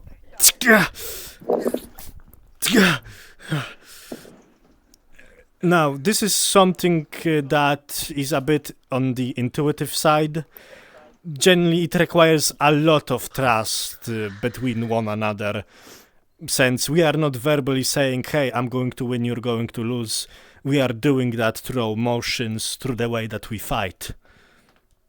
So sometimes it is hard to tell. Yes, Bessa. Additionally, that's why having your skill level and your status is so important, so that your fighting partner can flash it and see what level you're at, and then go from there. Additionally, if you're at the same level, what would you do? If you're at the same level and you're fighting equally, it is, as I've stated before, usually intuition or to see other person's reaction. If the other person starts to, lose, then you start to win. But sometimes you can also decide, hey, this is a good fight, but I'm going to take this one as a loss. We are at the end of the day here to LARP. If you think this is something out of your character's league, then it is fine to lose. Do not be afraid of that. And sometimes a DM will just go, with a natural 20, you cut that person in half. But what if there isn't a DM present by chance? Do you take the moment to take 5 and call one in, or do you just... So, for example, when it comes to PvP scenarios, you always need to call a DM for a PvP. The reason for that being is, I know it kinda sucks to have a DM babysit you all the time. However, in a PvP situation, a DM is needed to make sure that everything was recorded and everything is fair, and if needed, to be the one to deliver a death roll. Where it comes to a NPC versus player, usually it's a player that's going to win, as an NPC's job is to give you a good bit of fighting and then losing. Unless, of course, you are something like a mini-boss or an NPC that's designed to just fight and show off how strong you are. Usually a DM will instruct an NPC, okay guys, you're some basic bandits, go down after 3 hits. You're a special one, you're the bandit leader, give them a good fight, I'm going to tell you when you're going down. Or you're going to go after 6 hits instead of 3. Or, for example, if you're an NPC and you start winning against a player as an NPC, well, when this situation occurs, do not be afraid to hurt a player as an NPC, but also don't murderize them at times. Remember, coup de gracing is not something we do here. However, if you are a NPC and you're fighting against a very injured player, a very tired player, they've been fighting for the whole session, they've been struggling, they had multiple injury rolls, and even as a normal bandit, if you're winning against them, well, you're winning against them. Essentially, that's seal clubbing. I'm hoping that answered your question, I think. Yes. Additionally, just to make it clear, when a player is down, leave them alone. When they're down, Yes. they're down. You don't need to do like they said, coup de grace or like just the finishing blow. Just let Indeed. the timer do its thing. Move on If to the next guy. if you get a player to be down, you'll better stay down, you goddamn Australian, and then you just move on to the next player. Sorry, I wanted to call you something else, but Australian it is. If I can add something up here, Thanatos. Yes? Just to give a little more of a more in-depth thing, as Thanatos explained sort of for the, essentially narrative. Narrative is also a thing, especially if it's bouts between NPCs and NPCs until the players arrive. You're both either RP winning or RP losing until the players come in to assist the side they're assisting, and that's when you start basically in the context of, okay, the good side's here, so we're going to start pushing back. If it's NPCs versus NPCs, you more than likely know how it's going to flow, so it's much easier when it's that way. Just another set of the options there for you. Yes. If you are an NPC on the side of the players fighting against an NPC on the side of the enemy, if there is no player anywhere near you, something ain't right. So, what you do is you either fight each other and you wait till a player shows up and either intervenes or a player can witness that you've killed an enemy, or you see, okay, there is no one around us, let's move this fight closer to the players to give them a better scenery. For example, in the mission against the Bloody Tide, we had an entire city as our set piece to fight in. And we had NPCs both allies and both enemies. So for situations like that, it is good to fight close to where the players are, not somewhere on the other side of the city where no one can see you, as modules missions are usually for the players, and when it is your turn to be a player, you of course give and take. you give someone a good scenery while they are doing their player stuff, and they will give you a good scenery while they're doing their NPC stuff. Yes, Dub. I was just gonna say, if you make them look badass, they'll make you look badass in the future. Indeed. About the respect. So if you're an NPCing, don't be afraid to give it your all, and just remember that they will give it their all in return for you as well. Yes, Dino?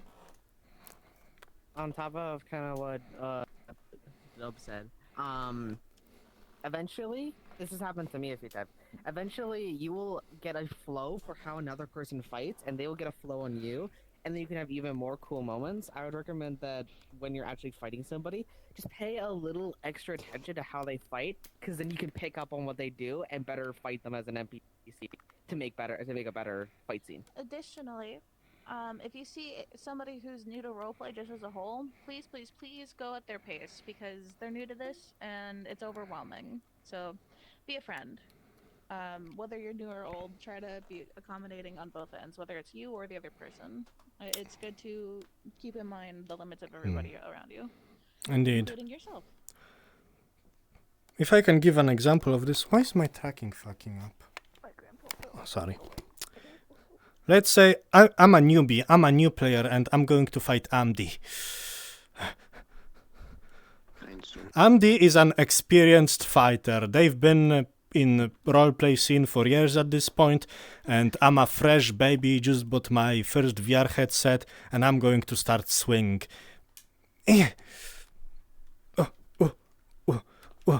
What usually people do at first, I noticed, is they move their sword from side to side while they're trying to block, and they usually just take swings, usually kind of like this. So if you're against someone who does this, don't be afraid to fight them. It can be a bit awkward at times as they don't really respond to you, but it is a learning process. It is a learning curve. Eventually, through workshops, through practice, these people will learn how to actually sword fight. Just if you're fighting a newbie, don't be afraid to go at their pace, and don't be afraid to give them a few pointers here and there after the mission or the session is done. Because we've all been beginners at one point or another. So don't be afraid to fight someone who fights awkwardly or doesn't move. Yes? Hi. Oh, I know I'm hello. not technically participating in the workshop, but I would like to say something in this part. I know it's difficult, and I know it's a pain in the ass, but if you could, when fighting someone like me, just keep in mind that we are not as flexible, we're not as capable. So there are some things we just can't do. Like if you run to our side, we can't whip around to fight you without moving our legs. We're going to have to reposition ourselves to fight you. I know it's a pain in the ass, but it is very important that people like me don't stress our bodies out. So going a little easier and a little slower on us, even if we're not new to roleplay fighting, is important. Indeed. To read their body language. That's a really big thing. Yes, sometimes people just cannot move or don't have enough space, or, you know, if you're fighting someone and you notice that they are sat down while they're fighting you, don't be an ass and just, oh, I'm not going to fight this person ever again, it's not fun. There is usually a reason why people are sitting down while fighting you or just don't move as well as the others. They may not have as much of a space all around them. They might have some medical condition, which means that they cannot stand or just jump around for long periods of time. Bessa, what's your extension of moving around?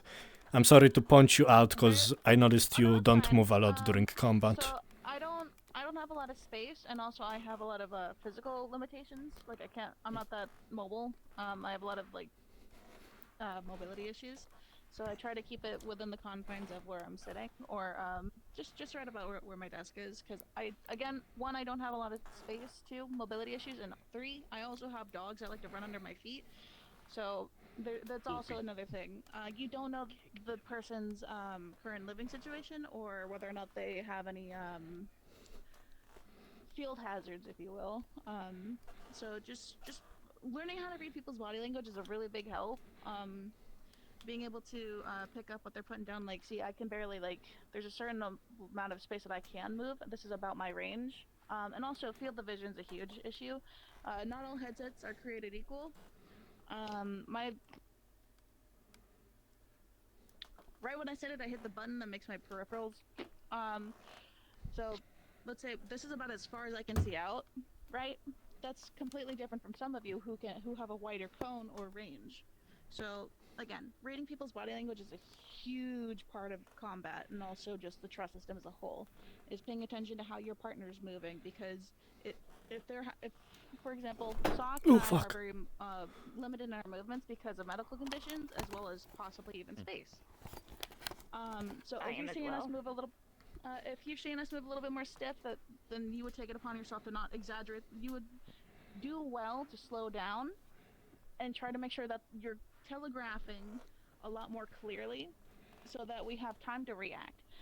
Additionally, people we didn't bring it up, but latency is a huge issue for some people, especially those of us who are either in Europe or Australia. So please put that into account whenever you do anything. Indeed. Also, Blackstone? Actually, I think Dino wanted something first. Yes, Dino? Another thing too, this is just something that I feel like everybody should know. Don't get me wrong, we all love seeing people do, like, especially with full body people, this goes for you guys more so. We love seeing you guys, take hits, fall over and all that, but please do be careful. I've heard so many stories of people, doing a dive backwards and, landing on their table and, breaking their back. I have face planted my that actually segues into my where full body role players have touch your weapon with who you're thrown themselves back and they've had to go into the hospital. One of my best buds cut his leg open on his dongle, dude. I broke a door. I don't know how he did it, but he did it. I broke a door. Had to go get stitches in his head. Yes. But this also extends to people with half body as well. People with half body, we sometimes have to exaggerate our movements a lot in order to be shown. So just remember to be careful, because I know I've broken a couple of things during my fighting in half body. And I know I busted my knee once trying to fall over. So do be careful. Yeah, that actually segues limited mobility-wise, but I am not limited in strength. I have cracked my desk before when airboxing. Yeah. Not fun. Dino has an addition to this, and then we'll get to Blackstone, so we're not. Yep. Just to finish off my point, please don't be afraid, and this is a solution I see a lot of full body people do, which is a good one. Please don't be afraid. If you know, if you want to take a good hit, don't be afraid to just quickly say, hold up a second, lift up your headset, look around to see where you are, and then put it back on before you do your dramatic dive. Yes. Beg you. I learned how to safe fall for that exact reason. I do that a lot. Alright, Blackstone. Alright, so this actually segues into my thing. If that does happen, do pause and let the person check to see if they actually broke something, because I will admit, I have a whole bunch of Warhammer figures right here. I really should not have done that. Anyway, I keep accidentally getting. Nice one. Yeah, I know, right? I accidentally almost cut my Miku figurine. One comment. Yeah, Miku. I almost took it out. Thing on my shelf I I've almost took the punched. creator of Minecraft out, guys. Please be more spatially aware. I beg you. I destroyed my piggy bank with my fat ass. Damn. But yes, if you're fighting against a person... Yeah, if you're fighting against a person and suddenly you hear a tink and oh fuck, from the other side, pause us in for a second and be like, dude, you okay? You good? Hold your hand up, like, just hold your hand up and Yeah. then, like, just give a moment. Just- of, Airsoft rules. If you submission. need to pause your scene, hand up. Yeah, make sure that they are okay, and if they are okay, continue the scene. If they thrown a plate off of a shelf, which is something I've done once, they have to go clean that up first, so just move out to the next opponent, or just wait a bit. Blackstone.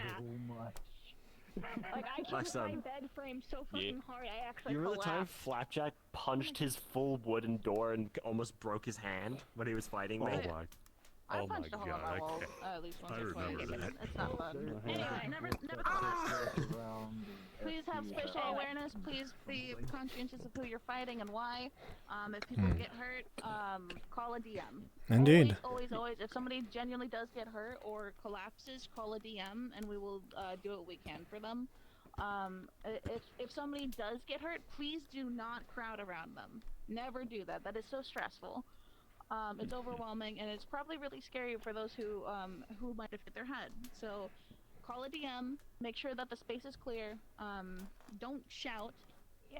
Calmly direct other people away from the incident. Because Like- safety is our top priority here. Indeed. For an example of kind of what to do, there was a different roleplay. I'm using myself as an example. I did a full fucking collapse. I couldn't move. I hit my head. One person knew exactly what to do. They sat between me and the group, and when the group rushed over, they went, "Don't. Please back that way. Do not crowd around her." But they stayed at a safe distance to keep an eye on me. And after I got up and was moving around, they still stayed at a safe distance and checked to see if I'm cognitive and all of that. It ended up being fine. I didn't actually damage anything. Thankfully. But something like that, if you can tell someone has a hold of the situation, don't try to overstep it, because that will make it worse. Indeed. Let the DMs do their job. This is a good segue to tell you guys, if you are accident prone in VR, if you want, you can give us like an emergency contact or something like that. We've done it before with people, so if anything, please be careful, and if something indeed happens, the DMs will try to do their best to help you, but remember, we are still on the other side of the planet. Yeah, the only people that can help you physically are the people that we can get to you. Indeed. So, I'm sorry, Andy, I don't know what state you're in, so I ain't calling the medics for you, because I don't know how. That being said, don't dox yourself, please. Don't. No. Yeah. No. If Oh, you yeah, have a it's friend and my that you pilot. trust, by all means give them the information and let them handle the situation, but don't ever give your personal information out to just anybody. Make sure Or it's a trusted another individual. example of this is, there are people that I know that actually live together. I do not know where they live. I don't know their personal numbers. But I have them both on Discord, because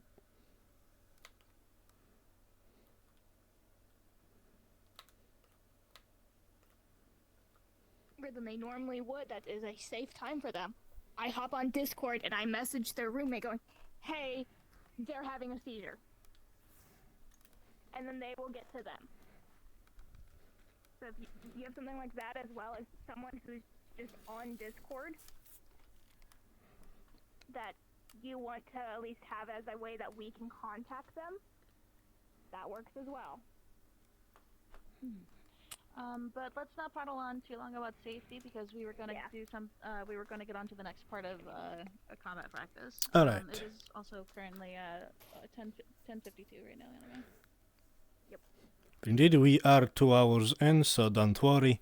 After this next set of practical exams, I will let you guys be free. No worries. This time what we are going to practice is player versus NPC. One side will be NPCs and the other side will be the player side. So with that being said, who'd like to be the player side? Alright, Hey, we have a player over Dino. Dino, Transform, Tommy, and Bessa. You guys are players, and you guys are town guard, except for Tommy, who's a knight. This side, you guys are bandits. Except for Amdi, who's a bandit leader, whose combat level is also a knight, same as Tommy's. Bandits. You guys have 3 hits. Transform as in his name. Bandits, you guys have 3 hits. Give them a good fight. Bandit leader, you die when a DM says you die. Actually, AMD, you want to switch sides with me? For the sake of this exercise, we will be using melee combat. AMD, you want to switch sides since half the two knights fight each other? But yes, when it comes to this exercise, this is a group fight, so if you're done fighting your opponent, you can help out your buddy and switch to another one. Which is something that we have forgotten to talk about, so I will give a quick example right now. Let's say Dab is fighting someone. Chink, chink, chink, chink. And right now, sorry, I'm another person right now. You're still fighting that me from over there. You want to join in. How do I join in? A good shoulder bash or a good pommel strike usually does the trick. That's the end of that demonstration. So, with that being said, I think we have lost Bessa. Oh no. Yeah, no, she's shaking her dog. Understood. Plus, I want revenge on how many times you shot me. I shot you only 7 times. Exactly. In that case, let's wait a little bit for Bessa. If she doesn't show up within the next 2 minutes. I'll just jump back in as well. So what I'm hearing, like, Actually, you can jump in, Tech, because you're an NPC.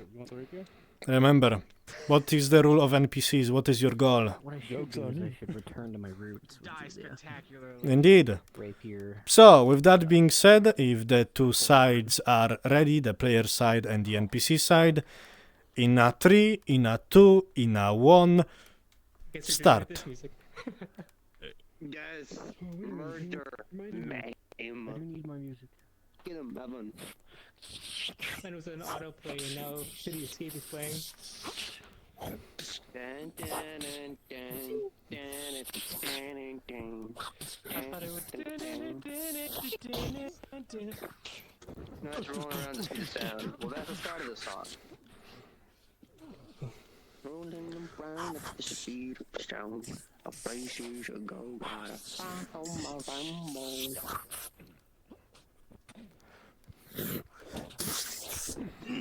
Remember, NPCs, your goal is to give them a good fight, however, you die after 3 good hits. Remember that.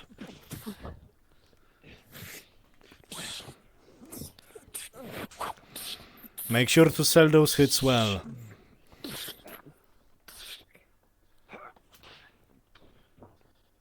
Also, it's perfect because you're set for different spots. Blackstone, explain RP.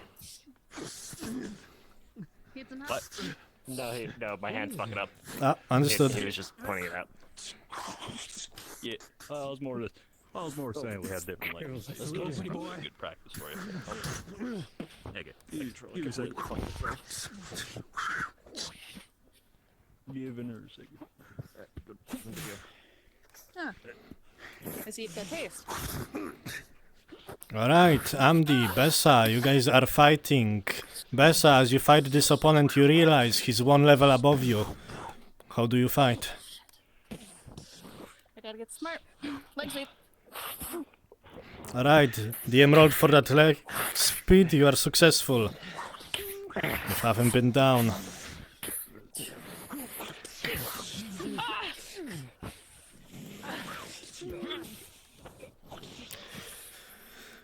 Tommy and Tech.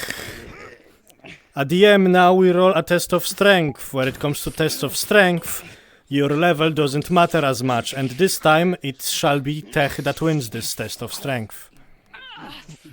How do you react?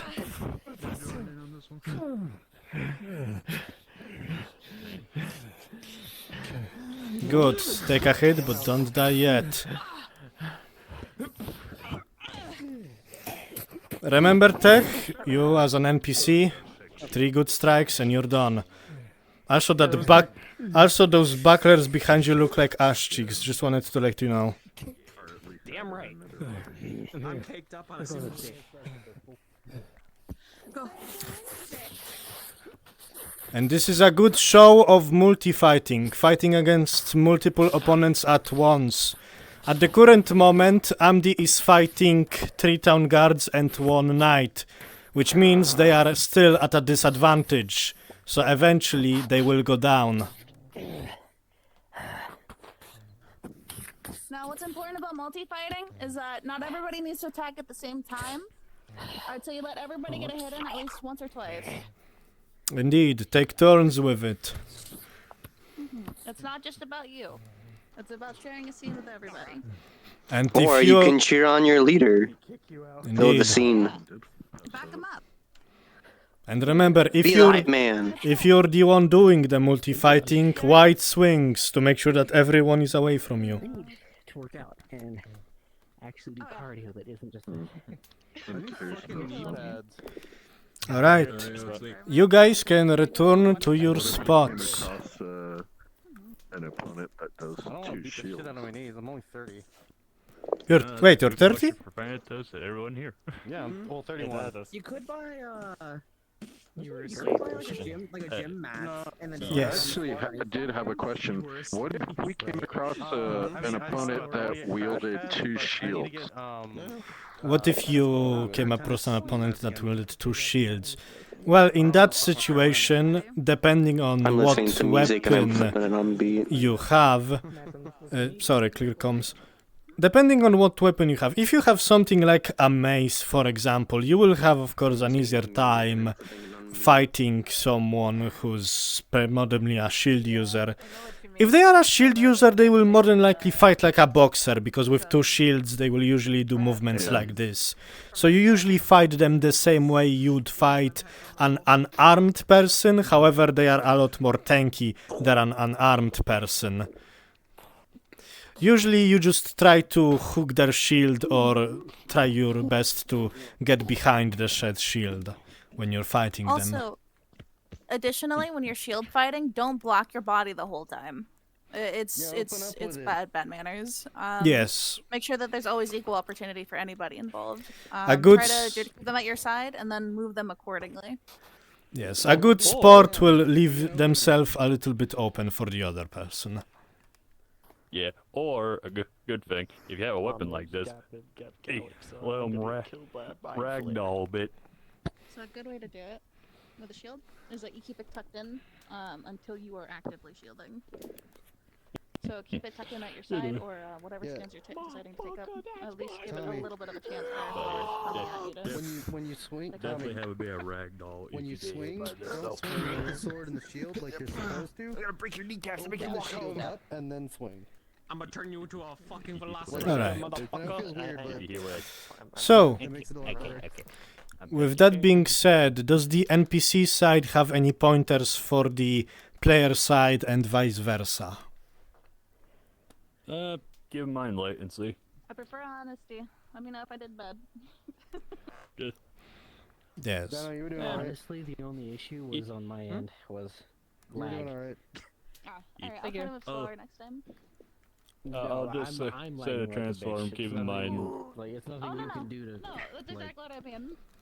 I latency. didn't pick up any lag on my end. Yeah, just latency. Just keep that in Now that I mind. know that you're experiencing lag, I'll try to move slower. If, A lot of times, like, you'll be here, and I'll still be here. Whenever Oh, okay. So I have to try to swing, predict I your always let movement. the player lead the fight, Yeah, and I then get you, I react. get So, like, with They missed, Tommy, don't worry. when I was sitting behind you, I was physically waiting for you to start an attack, and then I was going to react by Hey, look, doing, that's what I did to you last mission. like, right next to you, so then you can go like, oh shit, I'm being multi-flighted. That is, So NPCs are reactive instead of combative, then, if that's the case? that is sometimes a good way to go, Tech. However, something that I have noticed, and it's not a fault of yours, but as an example, chapter 1, when you were fighting Amdi as an orc, what I've noticed you do is you kind of just let yourself get beat up, and then you reacted afterwards. Where it comes to fighting and giving people a good fight, it's usually a give or take. You give something, that you take something. So if you just wait for a person to attack like this and they don't attack you, you're kind of just stuck. So it's good to sometimes as an NPC to also go on an attack. Just always keep in mind the 3 good hits and I'm down. Always keep that in mind, as this is a general good rule of thumb. I'm Man, I Aussie, thought I he like was a range. rock. Yes, that is a rock knight. That's an actual NPC. So I need to So write that additionally, character down. adding on to what Thanatos said, if you're trying to figure out how long or like what weight measure you should do, focus on how many hits you're doing per encounter. So let's say, actually, Tommy, I'm gonna borrow you real quick. So something that I picked up was going in 2 to 5 hits per your turn. Keep it turn based, right? So if I go in 1, 2, 3, and then I reset to let the other individual continue their side, and then it's a back and forth. And if we decide to do a clash, we have to make sure that we choreograph and like telegraph that very clearly. So going in, we're gonna reset. Let them know that you're ready to go, and then 1, 2, 3. Hiccups. And then when it's your turn and you like reset or like move your sword back a little bit, a good way to show that you're resetting is moving your weapon back a little bit to let signal to them visually that you're letting them get their hits in. That's something that I do in Rosewood, which is really helpful. But over time, if you get to know somebody, you'll pick up their synergy really well. It just takes a lot of practice and time to get to know somebody. But to reiterate, 2 to 5 hits. Visually reset or move back just a little bit to let them know that it's their turn to like start swinging. NPC wise, I would stick to like 3 to 4 hits, and then on the like 3rd or 4th hit, take that in account of who gets what hit, like if you get hit or not, right? It's just a good rule of thumb. That's what I do at least. Indeed. Rosewood does have a good policy where it comes to give and take, where it comes to hits. Ignore my size for a moment. 1, 2, 3. The other person attacks. Block, block, block. 1, 2, 3. Attack. Other person attacks. Block, block. Psst, ow! I got hit. So, for one of our last exercises, because we don't have enough time to do ranged combat, we will do ranged combat on another workshop at some point. I like ranged combat. I'm gonna make my... True. my We can focus on ranged during Warhammer one. Ah, don't worry, you guys will be a bunch of guardsmen from what I heard. But... Can't wait to be a Night Lord to kill all of you. Yes, Transform? I'm not sure if I'm gonna go though. Nah, You would certainly try. So, for our last exercise that we are going to do is giant enemies. We will do it in 2 turns, so who from this side would like to be a giant enemy? Amdi, you can clone this model. Hopefully I have my cloning on. Sorry, Amdi raised their hand first. Who'd like to be a giant enemy from this side? Alright, Dino. Clone me. You're not wearing pants. Oh, bro came out naked. Oh my god. You customize your character, choose whatever mace you like. Just like they were born. Oh my word. I'm gonna go over here. Using the cycle of like unicorn. Armor yourself however you like.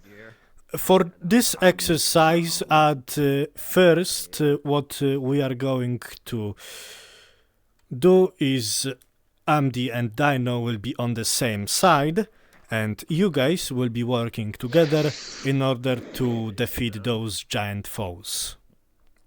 So Thanatos, how do we combat a big guy? Do we want to set up an example to show them what it's like? Indeed. Let me So my just. shit's not it's being weird. Let me switch over here. When it comes to giant enemies, they not. We don't exactly give them training levels at times if they are just a giant monster. But if they are more intelligent, we might. Usually, when it comes to fighting against a giant enemy, they are. Let me find my goddamn sword. You can go about two ways. You can be smart about it, or you can just brute force it. If you're brute forcing it, that means that your character is usually one who wields a giant blade like Tommy, who has a triple advantage in strength, so usually Tommy would be actually able to block and fight a giant enemy on a similar level to what a normal enemy is. However, if I'm a human fighter and, you're a giant ogre thing, and I'm fighting you, I'm going to do a lot of dodging, because I'm afraid to get hit by this thing, and I'm going to strike when I can. Of course, the damage that I do is, small compared to this thing, so giant enemies last a lot longer. How you can... yes, Bessa? I was going to let you finish up, but additionally, how hard do colossal weapons hit? Colossal weapons hit for 2 hit points, usually. The same with guns. If you get hit by a colossal weapon from this thing, it's the same rule as if you would have been hit by a gunshot. So, if you get critted by a colossal weapon like this, that's -3 hit points. Though DMs can sometimes be more generous than this. Sometimes. Really depends. But usual rule of thumb, you get hit by it, -2 hit points. Yes? Okay. And when you're fighting an enemy, like an NPC using colossal weapons, should they be aware of the fact that it is a colossal weapon that they're fighting and they go down easier? Or is it still going to be like 2 to 3 hits that they go down? Usually when it comes to colossal weapons and NPCs, for example, we usually have Amdi wielding that colossal sword. If you're just a regular ass bandit, sometimes you can even go down in one swing, but a general rule of thumb for fighting a colossal weapon as an NPC, if you're just a regular schmuck, you go down a lot quicker than someone with, a more agile weapon. Yeah, because I'd be fighting people with this big ass sword, and then they take a break. Of course, having a big ass sword has its own disadvantages, as you're a lot more slower. So while you may hit harder, you're not going to be killing things as fast as you think. Yes, Transform? Gotcha. Makes sense. I had a bit of a question, but I think I got it partially answered. I was interested in how, because you were saying, Tommy, you have a triple advantage, so I'm guessing like that's it's a major. Above a major? That's not above a major, that is a major. So, wait, majors are... Triple I guess... So, I've been stabbed. Give you 2 extra dice rolls, minors give you 1, that's why it's a... I guess if you want to... Double advantage. I guess double advantage would be the correct term. So... Yeah, because I was like, triple advantage, you get 4 dice? If I may, very quickly.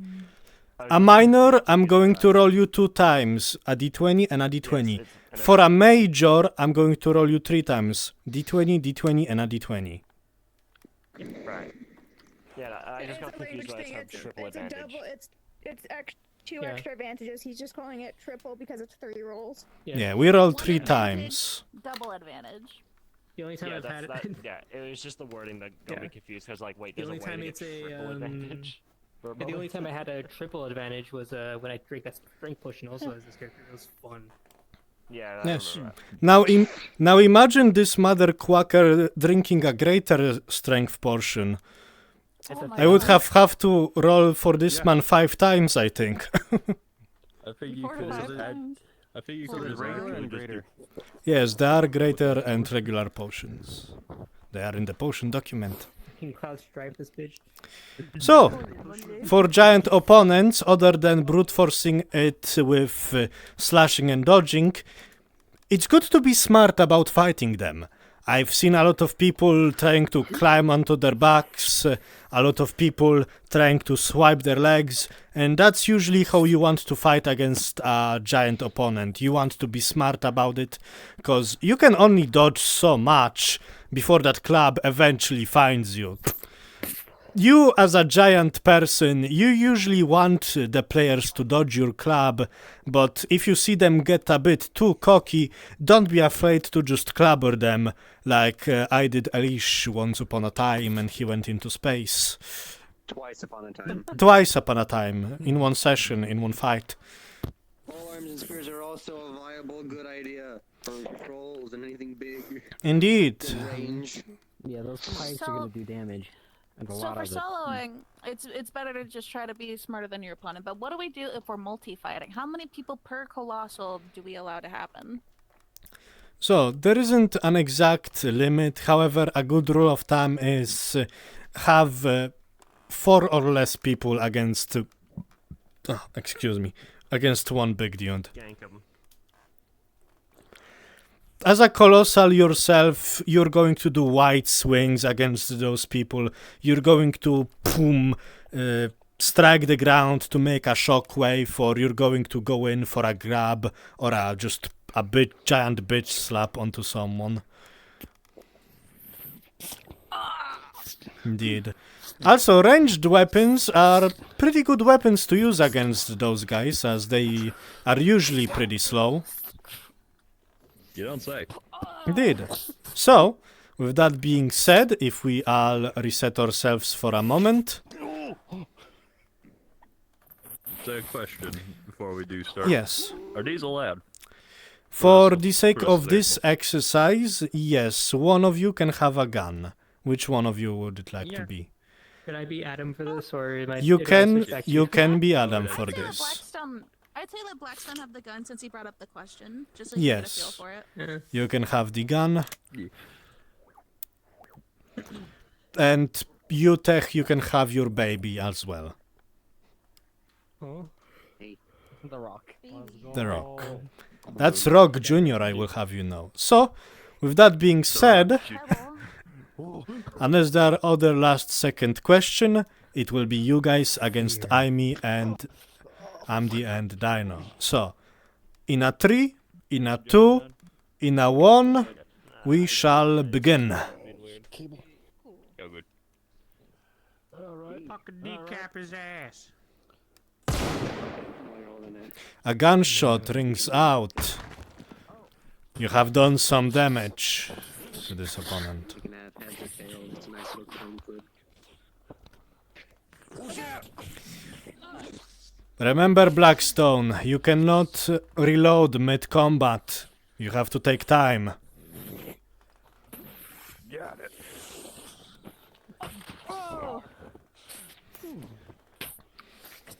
Son of a bitch. Good dab, good. You got your spear stuck into them. A quick jab like that. That's only -1 hit point for you, Bessa. Or something like this.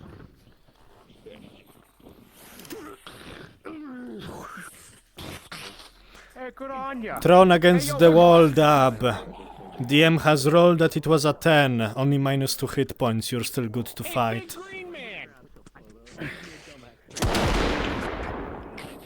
A shot rings out and hits one of your eyes, Amdi. All right. Your head's crushed and then your legs cut. Oh God! Tommy, as you're fighting against this opponent, you manage to overpower him.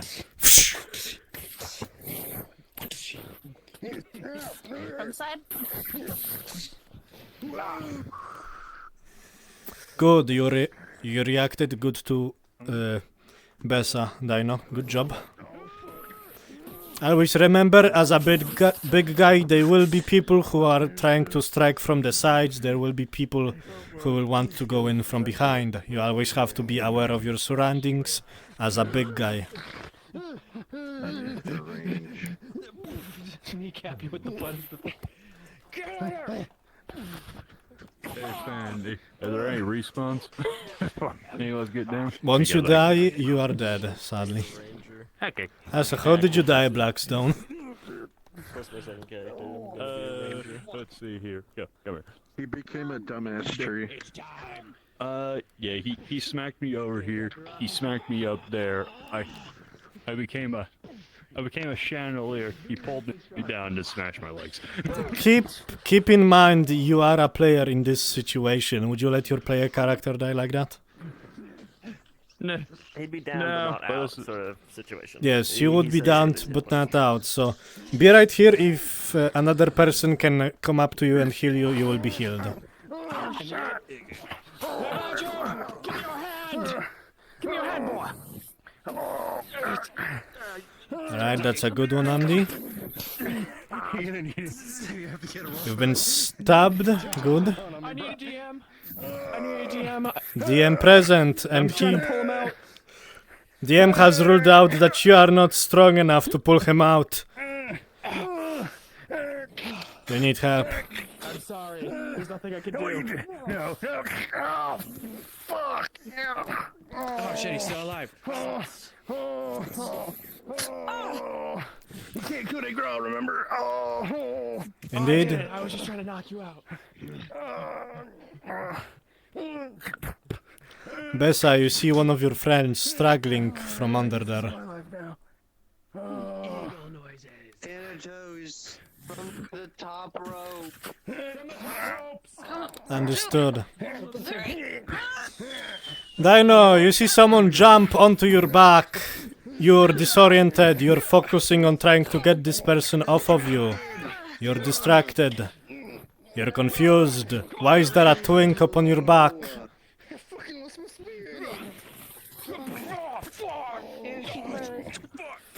And with that, Tommy, as this giant is distracted, the DM has rolled a natural 20 for you. You will disembowel this opponent.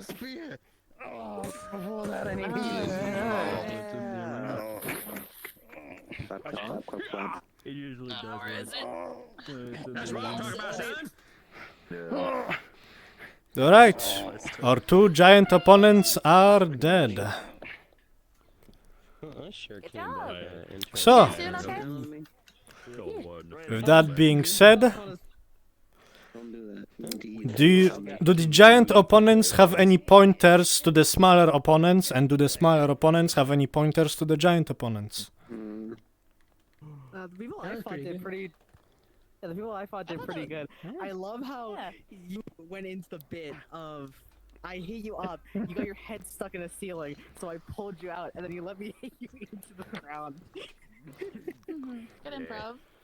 If I were to give any advice to what I saw, the swings were good, but I thought that one grappled dino was a bit too fast. Yeah, Besides I'll that, you admit did too. good. I agree with that. I was a little too fast in my grab. Alright. Andy, do you have any pointers to them? Or to your fellow big guy? Folks I fought? No, they were doing good. Understood. I'd say like I know, but the swings were fine, but for future reference, just try to always try to make sure that you don't go into the bigger guy's blind spot, because 9 times out of 10 they are gonna have to end up multi-fighting, and try to stay within their peripheral. Don't sneak attacks are like a one and done. If you join the fight, you get a hit in, say, and then let the hit come in, and then join the front end so that they know that there's another person joining the fight. Indeed, using Dino as a reference point over here, you want to fight, don't move Dino for right now, you want to, this is about your limit, this side, over here, here, and this side.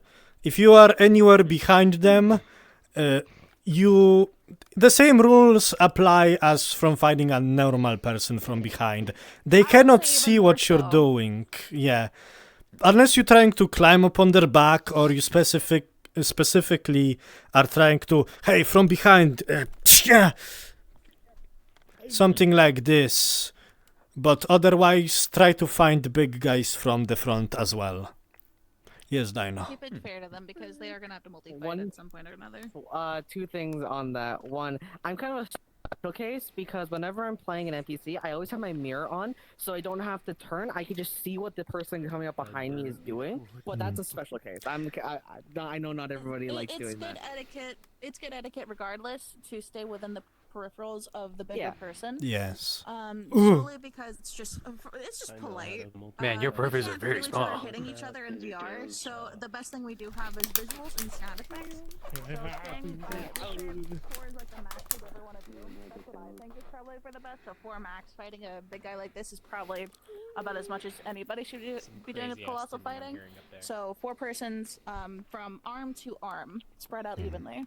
And again, taking turns, getting coordinated is a really good way to combat them as well.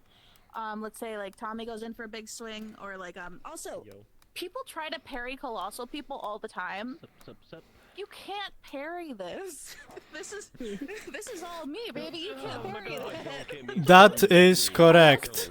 If I see you try to block or parry a giant guy, if you don't have any advantages to defense or to strength, like for example, I know Kraja could parry you, I know Tommy could parry you, I know Lady Erebus could parry you, I know Miliana could not,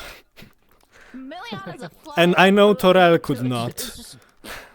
So unless you are strong, unless you're big, try to dodge, as this will be the best policy you have. I was gonna To put it in compliment meme terms, you're not this guy. You're not this I was gonna guy. compliment you because there was a moment when I had swung my weapon and you went behind me. There's a lot of players who would have just saw me and just gone, "Oh, I'm gonna get a free giant swing." But no, you went there and you waited for me to turn to do something. I wasn't in range in order to hit you with anything, but you waited to see what I was gonna do. Yes, Dab. I got a thing. There's a difference between parrying and deflecting. Go on. Because typically when I got something big like that and I'm Torel, I try to deflect it. Like within reason. I'm not gonna So deal with it. what is right there. deflecting to you though? I have to ask. So, if I get an example from Amdy's big boy. So, if I'm Torel and I have my sword, you pull out your big fucking mace thing. Mhm. So, you come with a horizontal swing. I'm meeting it like that. Or Oh, so if are do you that guiding? again- Okay. Yeah, I'm guiding, which is deflecting. If you do that again, I do. It's not a parry where you intentionally are trying to get them off Where I their guard. You're intentionally guiding it so push that it it away. doesn't hurt you, but it doesn't. Yeah, so that it doesn't hurt me. disarm. You're creating a barrier for them to slide on. which is a good move. Yeah. Sometimes, when it comes to situations like that, a DM cannot always tell if you're trying to parry or guide away. Well, because the parry, if you come in like, and I'm Torel, a parry is like that, and I'm dropping it that way. A deflect is it's coming and I'm meeting it at the same side and I'm pushing it that way. Exactly. I see. So they should have gone that way instead of. You're using its own. So basically, if I may also try this. Ooh, oh fuck. Yeah. Exactly. Something It like slides across your this. blade instead of hitting you.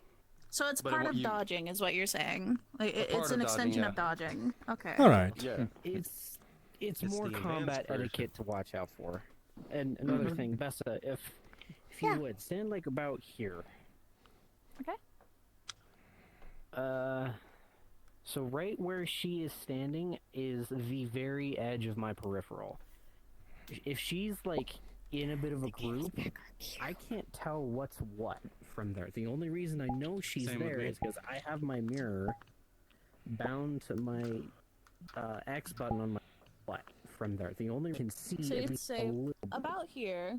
About here is Yes. where it ends, but you can just barely see me. So maybe coming in a little bit more closer or tighter yeah, right to form. there is visible.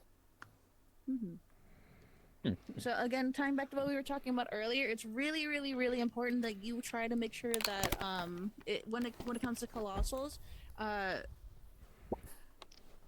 4 is like at most the max you can do, but try not to overwhelm them because people are naturally going to want to multi-fight a colossal. But also you have to remember that their spatial, they're very limited in their sight, just like we are. But because they're fighting more than one person, you have to make sure that you are within their vision. And also, they do have blind spots. So if I were to like get up in their personal space like this, they're not gonna see me unless they deliberately look down. Yeah. So you have to stay. You go in for the swing. You make sure they know that you're going in for the swing, and then you reset. You always reset whenever you're fighting Colossal. It's really important. You don't just swarm them. It's not fair or fun. That being said, Thanos, is there anything else that we want to go over? Let's see. Dino? Yeah, one thing I wanted to mention, which is something which I Those do things know are that very was loud. covered. I could be wrong. I could have missed it, but I know I know what was covered was adding cool moments for players. But there's something which you shouldn't do, which I notice happens a lot in modules, which is there's a lot of times when an NPC will look to counter something cool somebody does and just completely shut it down. It's happened a lot of times. Like one of the simplest ones is if somebody manages to like get on high ground and get like their rolls and stuff and wants to do like a cool jumping attack, I notice a lot of time NPCs will just go, I'm gonna point my weapon straight up so you impale yourself on it. Or catch you. If they got the roll advantage, like the player got the roll for it, and it's a successful roll, don't counter. They got the roll. They just take the hit. It's alright. Indeed. It's not. There's nothing wrong with losing. Especially when there's some player characters who are not built to be frontline fighters. Like I'm gonna use Torbeck for example. I'm supposed to be the agile guy to go around flank, like go into high ground, that kind of stuff. But there's so many times when I'll be doing that, and then like some NPC will instantly know where I am, or they'll be like, "Oh, you're right there. I'm gonna shoot a gun point blank at you," or something like that. It happens a lot. Unless a DM told you you are badass like this, you should not be countering players like that. Remember, as an NPC, it is up to you to give players cool moments. So in return, they will give you cool moments when you're a player and they are an NPC in return. Always peep the character level as well, or like their Indeed. skill set, because that's why you always keep it on your head, because they gotta like do a quick. Always, I make it a habit whenever I go into combat, because there are other RPs that have similar systems. I always flash the name tag to see what their status is to make sure that I'm fighting fairly. It's a good force of habit. It'll become like second nature if you do it enough. It's really helpful. But keeping track of their strength. You activated my trump card, Bob the Builder. Good God, you're giving me PTSD with that goddamn model. Alright. With that being said, we have hit, I think, 2.5 hours? I believe so. It is 1:30 or 11:31. I was about to say 1. Oh my god. Imagine 11:31. So with that being said, I am... it's fine. I know today's workshop was a lot of just talking, but it is very important that we covered all the basics, that we had a conversation with one another about how the... I forget the word. Etiquette, yes, how to do combat etiquette, that we all give each other advice, and hey, in the future, when we are all fighting against one another, we are gonna give each other some cool moments. Yes.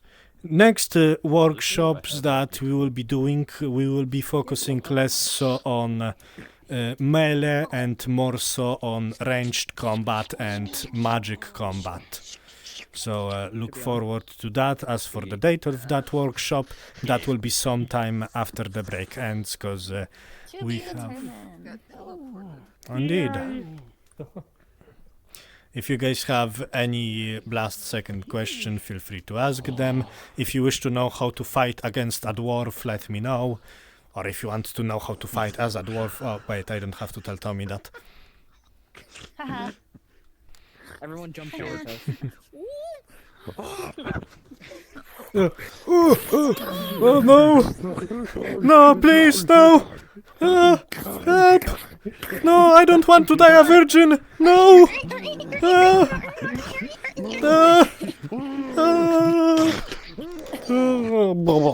I'm dead.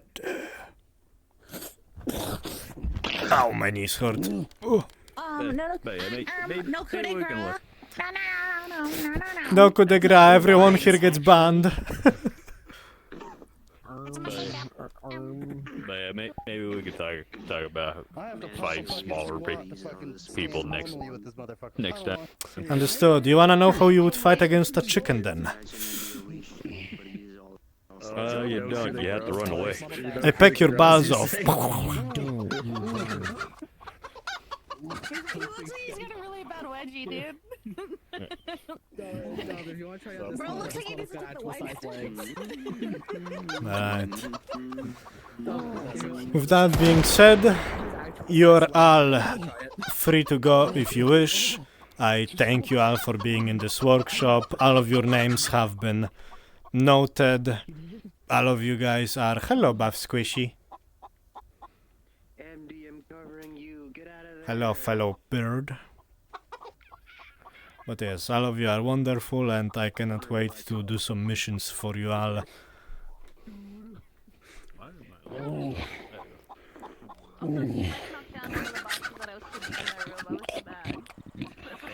Damn. I'm like low-key tempted to use this as a temporary model so I can walk into Farlon on it. It's fucking